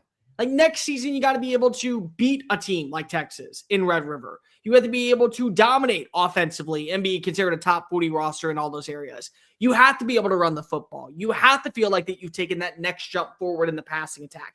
You have to feel like that John Mateer is going to meet the expectations. Like we talk about Arch Manning not being, you're not now gaining that traction for maybe some Heisman Trophy buzz. Dude, think about John Mateer. There was a point after the Michigan game where it was John Mateer QB1 in the NFL draft. I mean, like that's where we were going to. So you're facing that same amount of scrutiny if you're John Mateer coming back for another season. You got to be able to deliver. You got to be the reason why your team is taking that next jump forward. So it's like right now, Oklahoma still belongs in the category of being respected. They've earned that for what they've been able to accomplish, I think, underneath Brent Venables, especially in a year where they had the toughest schedule in college football. But you got to show me more than just, we're a playoff team. It's a lot like the Pittsburgh Steelers. The Pittsburgh Steelers constantly will find themselves at 10-7. They'll be in the playoff. They'll be a good enough team to make it to that next stage. And then they proceed to be a one and done. And everyone's like, okay, at some point, you got to get over that hump. That's Oklahoma right now. Because it's not just Brent Venables. Oklahoma has not won a playoff game. Don't even talk about, going to win a national championship. Oklahoma hasn't been to a national championship since the playoff began in 2014. And they've had multiple appearances in the postseason. And they've yet to win a playoff game. They're the Pittsburgh Steelers of the NFL. I mean, of the college football landscape. That's who they are. Yeah, one could argue sports purgatory, where it's like you're good enough to have some success, but not win anything of significance, but you're not quite bad enough to spark real change. That being said, though, if Oklahoma takes a step back, Cole, we could see some change happening in Norman. And that leads me to head coach Brent Venables coming up on his 5th season. Cole, 32-20 overall, 18-16 in conference play. And I'll ask you this, because I do think an offseason in which we saw so many coaching changes, we're not going to have as many coaches on the hot seat just naturally, right? Because we have so many new guys. I think Brent Venables is one that he's not on the hot seat, but I think the seat's still warm. I mean, just because of the expectation and the pressure to win there. And I'll ask you this, like you said, it's been a roller coaster. It's been up and down. How much confidence did the 2025 season give you that he is the long-term answer there? Or is it still one of those things where you're like, hey, great season, I got to see more? Because I find myself leaning towards the latter more so than the former, if you will, when it comes to that conversation. If you were just telling me defensively, then absolutely. Done deal, locked in for the next decade. No problem with that whatsoever. Brent Venables is the guy. It's the offense. And it's more than just making the right hires offensively, and it's not just clock management and game situations. There's more that you got to see. Here's the thing, though. They made one of the best hires of the offseason last year that not enough people spoke about. It's Jim Nagy. Jim Nagy is a former NFL executive that understands what it takes to win at the highest level and knows what he's looking for in talent. That, to me, is what makes Oklahoma a team that I would be fearful of. Because of the names that they brought in this portal cycle, they weren't these superstar profile players. There were some good names, but these weren't like all the house. The Cam Colemans of the world weren't going to Norman. But Jim Nagy was at the Senior Bowl for years, and he brought in everybody. Division II players, FCS players, G5 players, the highest level of players from the SEC. And he said, every single one of you is going to have an opportunity to impress an NFL scout. And 95% of the time they did. And like the hit rate underneath Nagy for years was the ability to guarantee that you were going down the Senior Bowl, you were at least going to get invited to the Combine. You were at least going to go to that next stage. So I think that when you look at what he provides, he has a good understanding about what he wants in terms of talent to help build this roster in the right image. That's where this season is going to be really important to see what more is left in the tank with a guy like Brent Venables. Because the other theory that I've always had, when a GM and a head coach are hired, if you're hired at the same time, you both have equal amount of success and you are equal amount to blame. When one of you is hired, The one that was the recent hire is the one who is safest from keeping their job. You're not going to see that much change. So Jim Nagy's got to buy himself a little bit more equity because if he's the new guy on campus, Brent Venables doesn't have that right. Brent Venables very well could once again go 10-2, be 9-3, hunt for the college football playoff. And look at that. He's getting another contract extension. He's getting a few years out of the deal and a few extra million. But I still need to see more. And I think it's warranted and justified for us to see more. More specifically, I think Oklahoma with a new athletic director coming on in is definitely going to want to see more. Because he wants to make hires that are going to be set for his program. Not what Joe Castiglione did. Because Joe Castiglione did a lot of good for Oklahoma football and a lot of good for Oklahoma athletics. But we got a new guy running the show. He wants to be able to bring this image to his level to where they're competing for national championships. So he's going to improve to his new boss. I am the right guy to lead the charge. Yeah, and I think most Oklahoma fans, Cole, and I agree with you. I think they'd agree with you too, though. I think it's one of those things where, yeah, I mean, we really are at, you've had 2 mediocre seasons, or heck, at Oklahoma, I'd say below average seasons. You've had 2 really good seasons, maybe slightly above average even. I would say expected seasons. What they expect at that place, yeah. I was trying. Yeah, you're right. Expected season. You've met the standard twice and you've missed the standard twice. So now it's kind of like, okay, what are we? Like, I think this is a trajectory defining type of year for Brent Venables upcoming. Yep. Because like you said, are we going to live in this place of we can never find consistency? We can't put 2 good years together back to back? Or did last year serve as a springboard? And especially, I think, with the return of Arbuckle and John Mateer, it's kind of like we talked for Texas. If the offense doesn't take a step forward in 2026, the finger's going to point back at you. It's fairly or unfairly, and it is fairly because you're the head coach. You're the guy in charge. It's going to point back at you, and I think most Oklahoma fans will look at that and say, as long as we are hampered offensively, as long as that is our crutch, that is our deficiency, we're going to have a ceiling on what we can accomplish. And if that's not good enough, which in a place like that, it's not, there will be changes sooner rather than later. So it's a trajectory defining year for Brent Venables' upcoming 5th season in Norman in 2026. Speaking of that 2026 team, Cole, the roster, like I mentioned, John Mateer is the big piece that is back for them at quarterback, but you finished 16th overall in recruiting via the portal. You had 27 guys depart. You did bring in 15. I'll ask you this question yet again, Cole. Did Oklahoma address their needs? Specifically, I would ask, in the transfer portal. It's a TBD.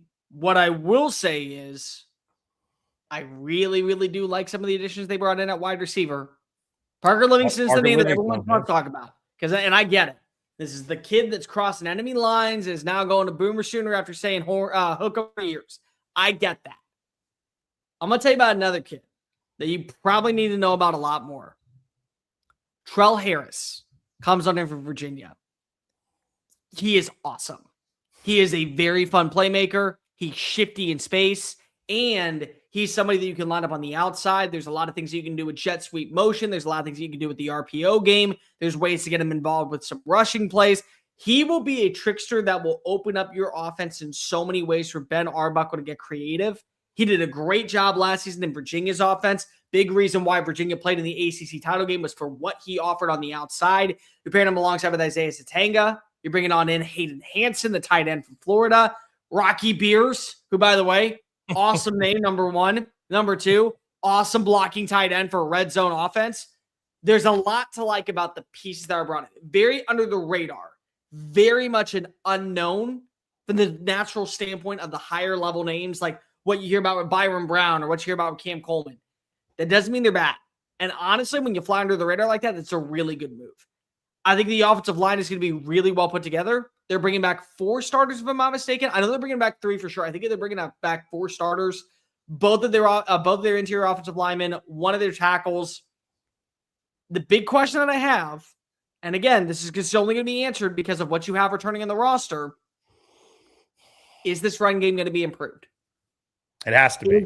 Is this run game going to be improved? If I once again see the same storyline of this team trusting John Mateer to carry it 18 times a game. I get if you want to have some design runs with him. He needs to have some design runs. That's what makes him such a unique player. If you are trusting him to be your leading rusher, you've automatically lost the plot. And you did not do enough. If he is your leading rusher this year, it does not matter what the hell you brought in at wide receiver, what you did to fix the offensive line with Bill Beatonbow coming back for another year, what you did defensively. Because I don't know if you know this, dude. They added some really fun defensive pieces. Cole Sullivan, the linebacker from Michigan. Peyton Joseph comes on in. They also got a couple of other guys. Who am I blanking on? Prince Ujami, I think, is coming on in, is how you say his last name. Kenny Ozula comes on in from UTSA. They brought in some dudes. Dude, they're bringing that Amarion Harris kid from Arkansas, 6'7", 370. They brought in some awesome players. It does not matter at all if you cannot run the football. If you are a one-dimensional offense with John Mateer as your starting quarterback again, you might as well just go ahead and pack it on in and say 8-4 is good enough for us. You got to be able to run the football. Great point made here by our guy Chicken1515 in the comments, Cole. He says, this is the first time under Brent Venables, no coordinator was fired and a returning quarterback as well. That really speaks to how up and down the first 4 years have gone. That is a big deal. That is a very, very big deal. Same quarterback, same OC together. First time in Venables' tenure there. So that's massive. That's massive, no doubt. Cole, in closing here, one word to describe the state of the Oklahoma football program going in the 2026 offseason. Disrespected. At least I think from a lot of the national pundits. Because think about this. I had them going 8-4. You had them going 8-4. They returned most of their defense from that number one unit a season ago. They were better on the offensive line. They have Tate Sandell back, who has been a godsend at kicker. Their special teams are really good. They retained their entire coaching staff. They targeted names in the portal. And we're saying 8-4. With an easier schedule after the fact that they kicked ass with the schedule they had last season. And all of us are looking at Texas, and all of us are looking at Alabama, and some of us are looking at Florida, and we're like, yeah, you're going to be better. And it's like, well, what about us that just made the playoff? Yeah, you'll be around. Like, you'll be here. That's fine. I think that a lot of people are looking at what they were able to retain and what they have returning. And 8-4 is not going to cut it. 8-4 gets you fired at a place like LSU. 8-4 is going to get you fired at a place like Oklahoma. So the fact that you say that we're going to be in that conversation of, hey, you took a massive step back this year. You didn't really compete. Your schedule was a lot easier, but your team was a little bit more relaxed. That is not going to fly. And so I think that for the standpoint of how we address them and how they played, they're being a little disrespected, a little slighted. And you know what? I can't blame them for feeling that way. I think that's a good one, Cole. I'm going to go with anxious. I think the state of the program for Oklahoma right now is anxious because of the volatility, because of the up and down. You know, I don't know that people really appreciated 2 years ago, Cole. Like, I don't know if people appreciate, like we talked about, how much of a blue blood this program really is and how elite they've been for how long they've been. Like when their first year in the SEC and they were a 7-point dog to Tennessee at home. And then you hear the stat that goes with that to say that's the biggest home underdog Oklahoma's been in 25 years. And you're like, really puts in perspective how elite they've been, you know, like how good they've been.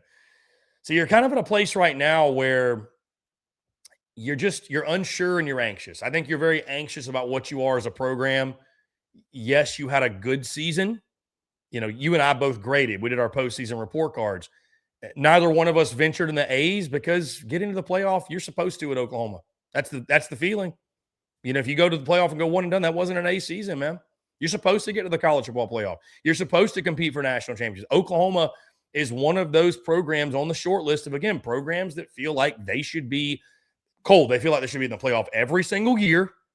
And more often than not, they should be winning a game or two or a few and having a shot to at least get to the semis to go to the Natty. Like, that's right or wrong. That's how they feel. So I think they're a little bit anxious right now. I think there's still probably some uncertainty, and that's how I feel about the program as well. A little bit anxious, uncertainty about Brent Venables. Feel good about what you did, but you need to see more and see for the first time in his tenure, can you follow that up and build off what you did last year and not regress? Because it has been up and down and up and down, and it just went up.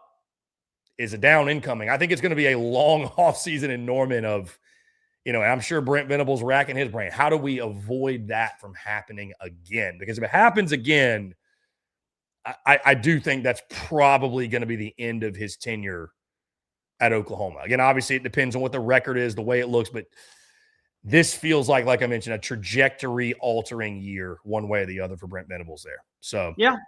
And honestly, it's warranted. Yeah. With the resources, with the commitment to winning, with the history, the tradition, you got to get it done. You got to get it done, and with the pieces that you've got back in 2026. So that is the state of the program for the Oklahoma Sooners. Guys, we'd love to know your thoughts. One word to describe it. How would you describe it? How do you feel about Oklahoma going into the 2026 offseason and beyond? Guys, that being said, Cole, we got a couple other news and notes to get into. We'll run through these really, really quickly. We appreciate you guys sticking with us, whether you're watching on Facebook, YouTube, Twitter, listening to us via podcast. We cannot say thank you enough. And also, guys, we appreciate you all engaging in the comments. Really quickly, I will get to this comment, this question. The Ace Gator says, just got in here, but if Oklahoma looks anything like they did against Alabama the second game in the playoffs, I don't think they're going to be making it to the playoffs next year. Here's what's so funny about that. Little we forget they were up 17-0 at one point. Yeah. and then something happened. I mean, give Alabama credit. They went for it on fourth down, and all momentum went in favor of Alabama when Latsierbergs found his way into the end zone.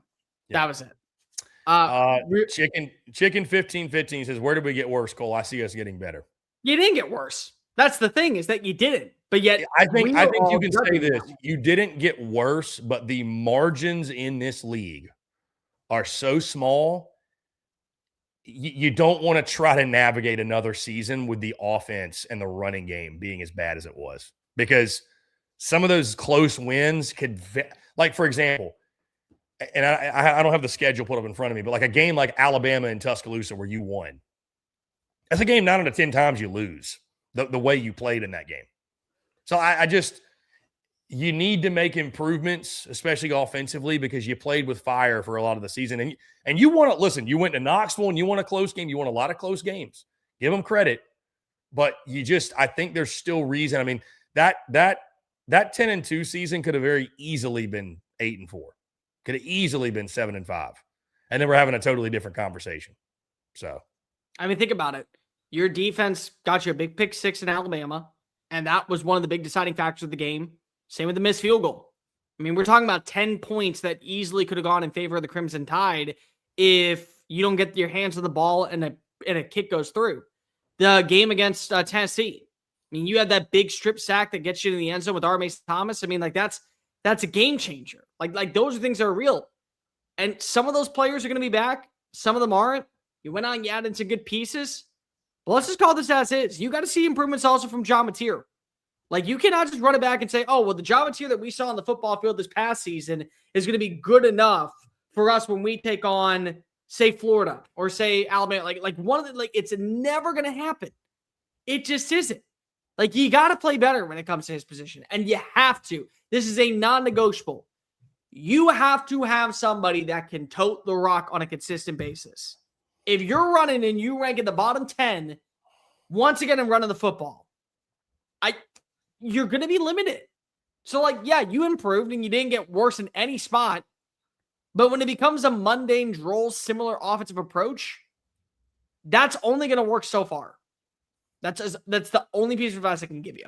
Yeah, you got to get better running the football, and John Mateer got to improve the decision-making at times, I thought, haunted him. This is a funny one, Cole. Mark Swanson, who I know Mark, says everything about this show is bullshit but Chris's shirt. I'm glad to see you're in a good mood today, Mark. This next topic will put you even in a better mood because he is a hotty-totty supporter. By the way, I don't think Mark reminded me saying this. Built Different Fitness in the building. That is the Mark Swanson of Built Different Fitness. So love the ribbing. We really, really appreciate it. On the note, again, Ole Miss loses Caden Lee to Missouri. That's a noteworthy topic. Cole, really quickly on this one. I mean, Caden Lee was a guy as sure-handed as any in the SEC, and very quietly, Eli Drinkwitz and Missouri picking up some nice pieces in the portal. First, Austin Simmons from Ole Miss, and now you get one of his teammates, the sure-handed Caden Lee, comes over to help bolster the offense. So the first thing I thought of when Caden Lee committed to Mizzou was the drive with Austin Simmons against Georgia. Because remember, Jackson Dart goes out. Here comes Austin Simmons. Who was his number one playmaker on that entire drive where momentum went in favor of the Rebels? It's Caden Lee. And so Trinidad Chambliss was a big deciding factor for Caden Lee if he was going to come on back. He didn't know if he was going to be able to commit, so he had to go off elsewhere. He signed on the dotted line. Now he's going to MIZ. Really, really, really good pickup and a great replacement for Kevin Coleman. Kevin Coleman's off to the NFL. Donovan O, I think, is going to have a breakout sophomore season. He came on really strong towards the season's end. He is going to be one of those playmakers that they can elevate your passing attack once you get a guy like Austin Simmons comfortable.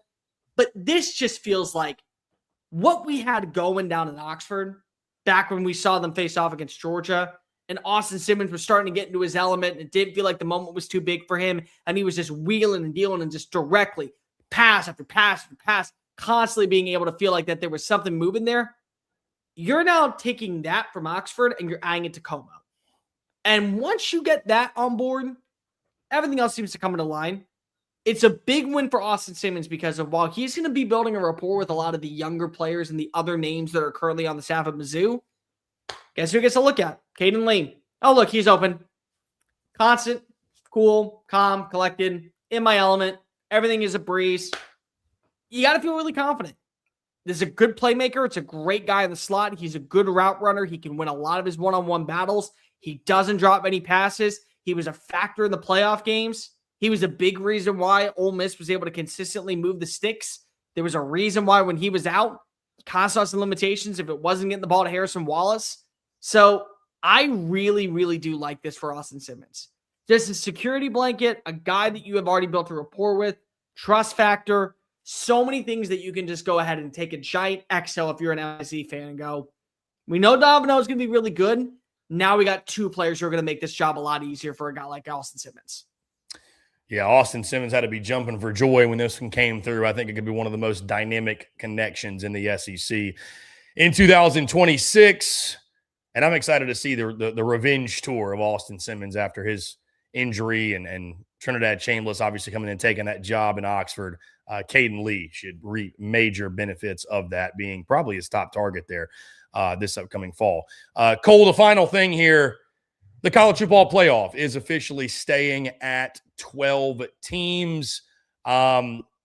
Really quickly, your thoughts on this. The SEC and the Big Ten obviously unable to come to an agreement. Should it be 16? Should it be 24? I think after that conversation of the last couple of weeks, I don't think, I know you're not, I don't think we're shedding a tear over the playoff staying at 12. If anything, it should probably shrink to 8, but that's another conversation for another day. I mean, if you ever thought that I was going to say I love the 12-team college football playoff, just tell me that we're moving to 24. And by all means, I am pro 12-team college football playoff. There's a couple things I really like. There's a couple things I really hate. Let's start with the things that I really hate. There are going to be rules that need to be implemented for when it comes to the future of the ACC and how they go about their conference champion. Because I never want to see a 7-5 team go to the playoff. Like, I just don't. I'm sorry. Never going to be for it. Never should be for it. There needs to be a level of where you go ahead and embrace who should be in the playoff. But if you are a team like Duke, and let's just say you're on the outside looking in, it's a way to guarantee your spot because the Power 4 teams will all be represented as an automatic bid. So that way you're automatically in. No 2 G5 teams, no JMU versus so-and-so in this. We're good on that. Totally fine. I don't have a problem with Notre Dame because the people that are going to say Notre Dame doesn't belong in with this automatic qualifier, what they're saying is if they're 9-3 and they don't schedule challenging teams, they're not going to be considered. That's all it is. If they go 11-1, they were already going to be ranked at the top 11. Now it just guarantees that they're not going to be outside looking in or that we're not going to see a situation like this. I don't mind that.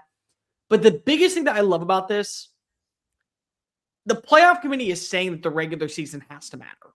They're saying at some point we have to take into consideration all aspects of it. Not just the wins, not just the ranked opponents, not just the schedule of who you faced off against and who you didn't. But the way you played down the stretch is dire toward your overall outlook for the postseason moving forward. You need to be rewarded for being able to challengingly get through your schedule and nearly go unscathed or completely go unscathed and be able to guarantee your spot in the playoff. Because what you're saying by going to 24 is, yeah, if you go 8-4 and you lose 4 games, but it was close. Yeah, we'll reward you. We'll give you a spot. Oh, you went 9-3, but you had 2 games that probably you should have won. But the third game, you got the doors beaten off you. Who cares? You'll be fine. Like, you belong on in. That's where I think that this is the good thing for the future of the college football playoff. It's going to be really interesting to see how they go about teams. Because I will agree with Sooner Cowboys on this one. You can't have 3 losses in the regular season. If you are in the SEC championship game, I promise you, you're going to get in if you're 10-2 and then go 10-3. But if you're 9-3, you don't belong in the playoff. Or I will not pity you for going in the playoff. Is that going to be a factor that they look into to expand towards more teams from the ACC, more teams from the Big 12? Who's to say? But I am perfectly fine with 12 teams because I want the regular season to matter. This is a way to guarantee the regular season will matter. I agree with everything you said, Cole. No, I like the I do think it's interesting the way they're formatting it with all the Power 4 champs will be in. I think that's fair. You win your conference. I like the fact that you're in the college football playoff. I do. We've had so much discussion about the G5 stuff and representation there. The Notre Dame thing is just, it's really easy to go at Notre Dame. It is. They're a really easy target. They make themselves an easy target a lot of times. But yeah, overall, I'm glad we're sticking at 12. I am. I'm glad we're sticking at 12. You saw this past season, we were all talking about, man, if you just think about this as an 8-team playoff, think about how great this playoff is. It's like, well, maybe that's a sign that that's where we should have been starting to begin with. But either way, 12 is better than 16, which is better than 24. So excited to see another year of the 12-team playoff, and we'll see where we go beyond that. It does feel like, though, that expansion is inevitable at some point. So we'll see what happens, though. Our guy, the Ace Skater, says, by the way, I personally think 12 is the perfect setting given the competition that comes with it. This year's games, other than the first round, were some of the best playoff gauntlet games in the last 5 years. We did get some great games. I mean, really the only bad ones. I mean, I guess, we did have, what was it, Oregon beat up on Texas Tech pretty good. Both of the G5 games weren't good at all. I know that. I thought Oregon played as bad. I thought Oregon didn't do much offensively for the first half of that game to where it was competitive defensively, if you like defensive battles. Yeah. Sooners Cowboy says, let's just have a 50-team college football playoff. Let's not. You can get out of here with that. Let's not. I just gave you a compliment, Sooner Cowboy, and now you're going ahead and clapping on. What are we doing, man? I give you love and appreciation. That's the thanks I get. I'm getting out of here on that one. Yeah. That being said, Cole, let's put a pin in it, guys. We are going to start something new today, by the way. This is going to be the end of the show, but something I used to do back in the day. We're going to have essentially a guest on most shows, a guest interview to end the show, last 20, 30 minutes, what have you. So we do have an interview we're going to play really quickly. This was pre-recorded, obviously, but still sit back, relax, enjoy our guy, Kent Padet, a.k.a. Kent Sports on TikTok. He's over 150,000 followers, one of the best in the business when it comes to talking all things college football. Does a great job in the content space when it comes to college football. So you'll get that the last 20 minutes or so, but we're going to sign off, guys. Again, we can't say thank you enough. As always, make sure you follow Cole Thompson at Mr. Cole Thompson, me at CPhilly19. Follow Chewing Clock at Chewing_Clock. I promise as well, I'm working diligently on the new podcast feed for you all. So once that is up, we'll be encouraging you relentlessly to subscribe to that feed on iTunes, Spotify, Google Podcasts. But in the meantime, check us out across all social media platforms. Obviously, like and subscribe to the YouTube page. Make sure you're following along with Chewing Clock Mondays and Wednesdays at 2 o'clock Central. Also, check out our website, SECUnfiltered.com. But again, 2 o'clock Central, Monday, Wednesdays, you can catch me and the Bear talking all things SEC football all the time. Now, in the meantime, we got a riveting conversation for you guys. Enjoy this conversation with our guy, Kent Padet. I'm still working out the kinks here, Cole. All right. Enjoy this conversation with Kent Padet. We're going to get out of here. Cheers. The college football season has come to an end, but the conversation is 24/7, 365. That is the case today, helping us break down all things college football talk. His content journey as well. Someone that if you've been on social media for longer than 5 minutes, you've probably seen his work. Kent Padet, Kent Sports 24 on Instagram, Kent Sports on TikTok, again, has built one of the biggest and best, and I would say most engaging followings in the college football community. Fantastic content, fantastic work, and Kent, looking forward to a fantastic conversation with you, my friend. I appreciate you taking the time. No, man, thanks for having me. This is awesome.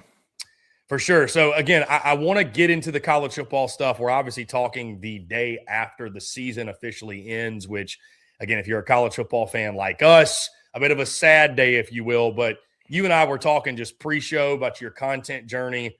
Dude, how'd you get started? Obviously, you built a monster on social media. I'm sure a lot of our audience follows you and follows along with what you've built. Yeah, I would say really I've just been a huge fan of sports my whole life. And I wanted to be like a sports radio guy when I was a kid, but I didn't know how easy it was to break into the business or if I'd have to be living in a random city across the country. And so ended up going into sales. But, a few years into that, it's kind of like, especially during COVID, I'm working remote and kind of had some time to jump on TikTok and start recording some stuff and started talking sports. One thing led to another, started getting some followers. And now it's just, I love hopping on and yapping about sports because I'm obsessed with it and can't stop thinking about it. So really just through, TikTok's a great app and a great way to, even if you don't have a following, you can somehow get your videos out to people that share common interests. So I was able to build a following that way. You mentioned, again, college football. Indiana wins the national championship. Ken, I want to get there. We're obviously an SEC channel, SEC Unfiltered. But thoughts on Indiana, thoughts on this season? Because, it was, in my personal opinion, I don't know that this season was quite as wacky from an upset standpoint as the 2024-2025 season was.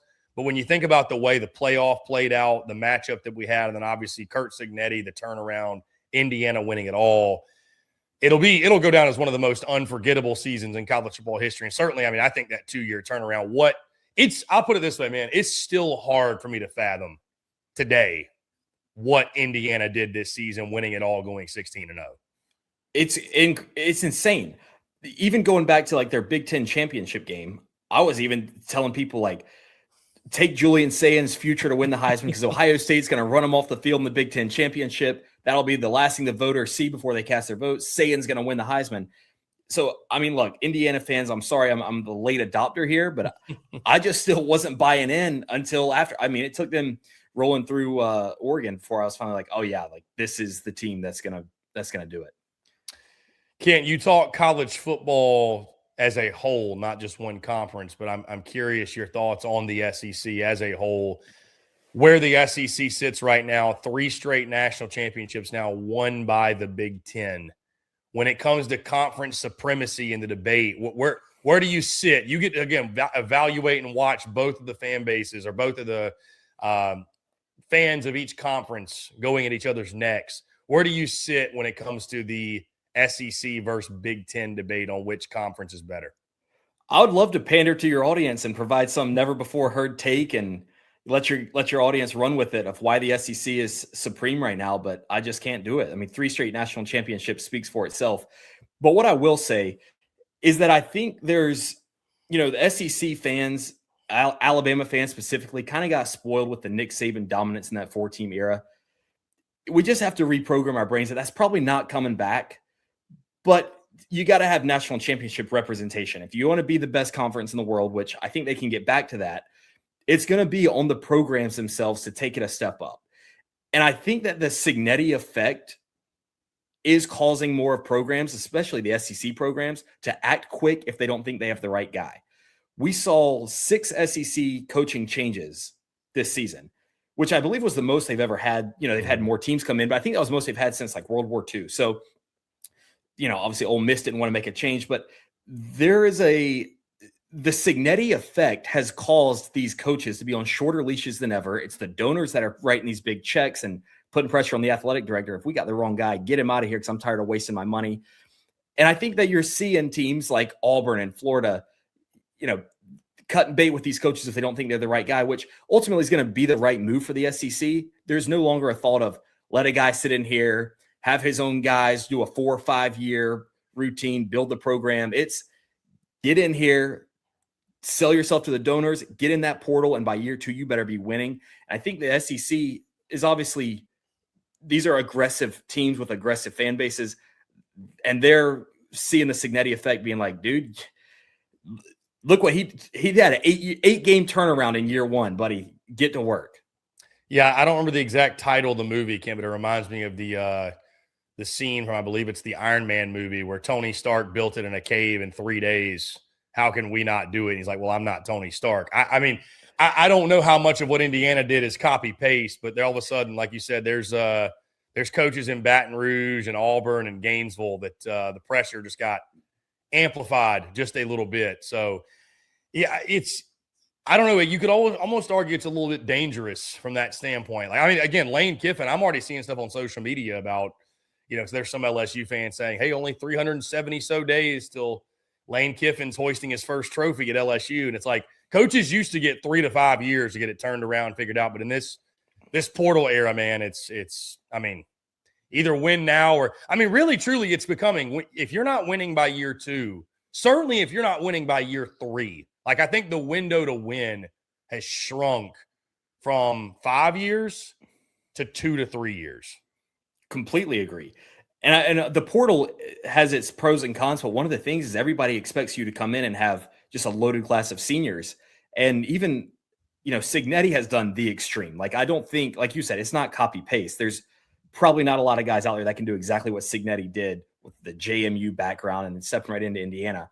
But even like the first year Deion Sanders was at Colorado, there was starting to be a change in the voice in college football of like, oh, you can rebuild a program quick. Now Colorado's fallen off, but the idea of just bringing in studs immediately has changed some of the expectations and how quick those really are.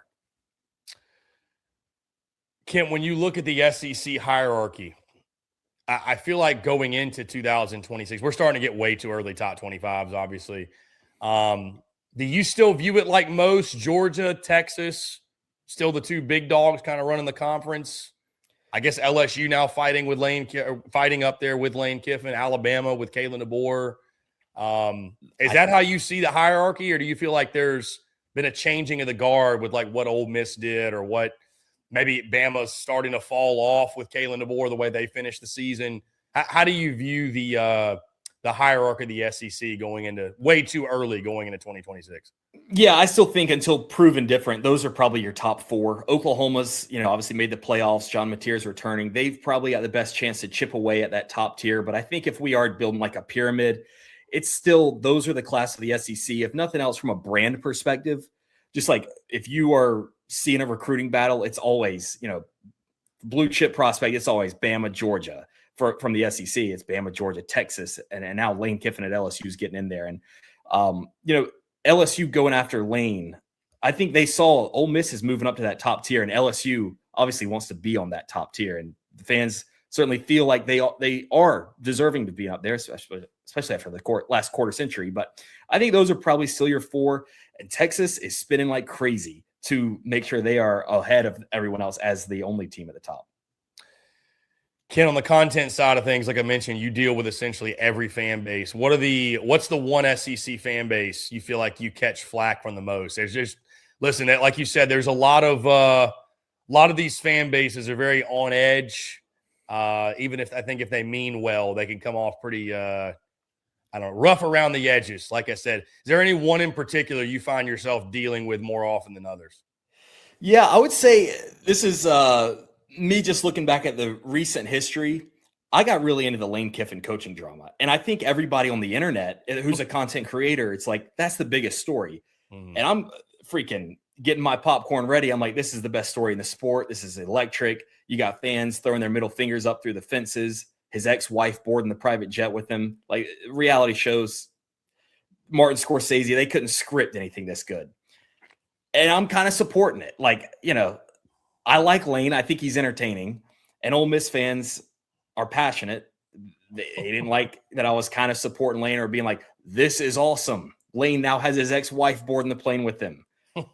So I think recently catching flack from those guys the most, but there hasn't been anything too bad. I think it's just, I get caught up in the moment, and if I want to talk about something, I'll just push record and push it right out. I don't do a ton of production behind my video. So sometimes it's just me sitting there talking like, man, Lane Kiffin, this is awesome. But, all love to Ole Miss fans regardless. And I still can't act like I'm the one getting the most flack. I know whatever is in Lane's DMs is 100 times worse. One of the pieces of content I really appreciated you did recently, Kent, was, and I think it was something I think a lot of us knew, but you were reminded of, was the national title in 2027 being on January the 25th, which is crazy. I mean, obviously you're shaking your head. I felt the same when I saw it. Absolutely insane that it's that late. That, amongst everything else, your thoughts on the state of college football, your least favorite, your favorite, but the things about it that you think need to be fixed. I think we can all admit and we can all agree, even if you love college football, and most all of us do, there are things about it that need to be corrected to help fix the sport. Absolutely. So it's my favorite sport. Waking up on a Saturday in the fall for a game day it's been my favorite. Saturday was my favorite day of the week when I was a kid because I didn't have to go to school as a college student. It was my favorite day of the week for football. It still is. The regular season might have lost a little bit of its touch just because the games don't matter quite as much. You can have a loss or two. I don't care. I still get fired up for the games and the rivalries. The one issue is the schedule. And I don't know enough about who makes the schedule to say it's the leadership who's creating the schedule and this person in this role is the problem. But I can just speak to what I see on a calendar being the main issue. And it starts with how long the playoff lasts. Obviously, the last day of the regular season next year is going to be the November 28th weekend. Conference championship weekend will be December 5th. Then we have a whole month of December where we might have one round of playoffs. During that month of December, National Signing Day happens the first week of December. There's going to be all kinds of coaching changes. And then the transfer portal is going to open up on January 2nd.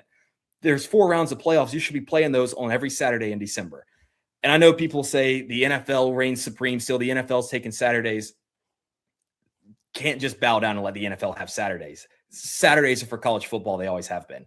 So the bye weeks, I know there's some, gaps needed in the schedule, but look, the games having 3 weeks in between rounds, you lose so much steam. From when the playoffs were announced, this was back in, December 4th or 5th this year, we're almost, 45, 50 days since the playoffs were announced for 4 rounds of football. Next year is going to be an extra week added for literally no reason. And so the people at the top, and I don't know if it's conference commissioners or, we always joke that there's got to be a commissioner here. Somebody's got to look at this and say, look, this thing's losing steam. Now, the TV ratings are still going to be good, but there's no need for us to be having all these bye weeks and pushing this thing so far to where it's only like nearly February next year. Yeah, we've got that. We've got we'll see what the SEC Big Ten decide with the expanded playoff. There's things like you said, we're always going to watch. We're always going to love it, but there's things that are making it less likable.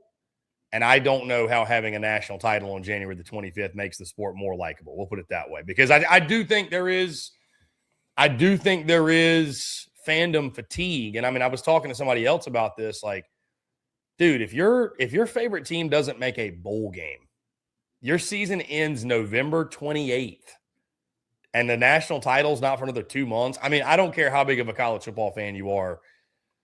I mean, how fired up are you for the national title game in 2 months? And your team's not in it, obviously. I don't know. You're asking a lot from fans who we already know have very limited attention spans as is. Completely agree. Like, look at a team like Notre Dame. Obviously, they bowed out of bowl season, but they didn't have a conference championship game. They're one of the biggest brands in the sport. They pretty much closed their books on 2025. November 30th. Same with LSU, who went ahead and moved the books on the next year, getting a coach in place. This was 2 months before the season ends. And these are big fan bases that have already mentally flipped into next year, looking at recruiting, transfer portal, coaches. Like, the books have been turned over for 2 months for some of these teams. Kent, as the offseason, I say approaches, it essentially is here now for college football. What does content look like for you? I mean, again, 24/7, 365 with the news cycle, the storylines, but how much does the content change for you when we get into the off season of college football? Yeah, I'm a big basketball fan. So, Okay.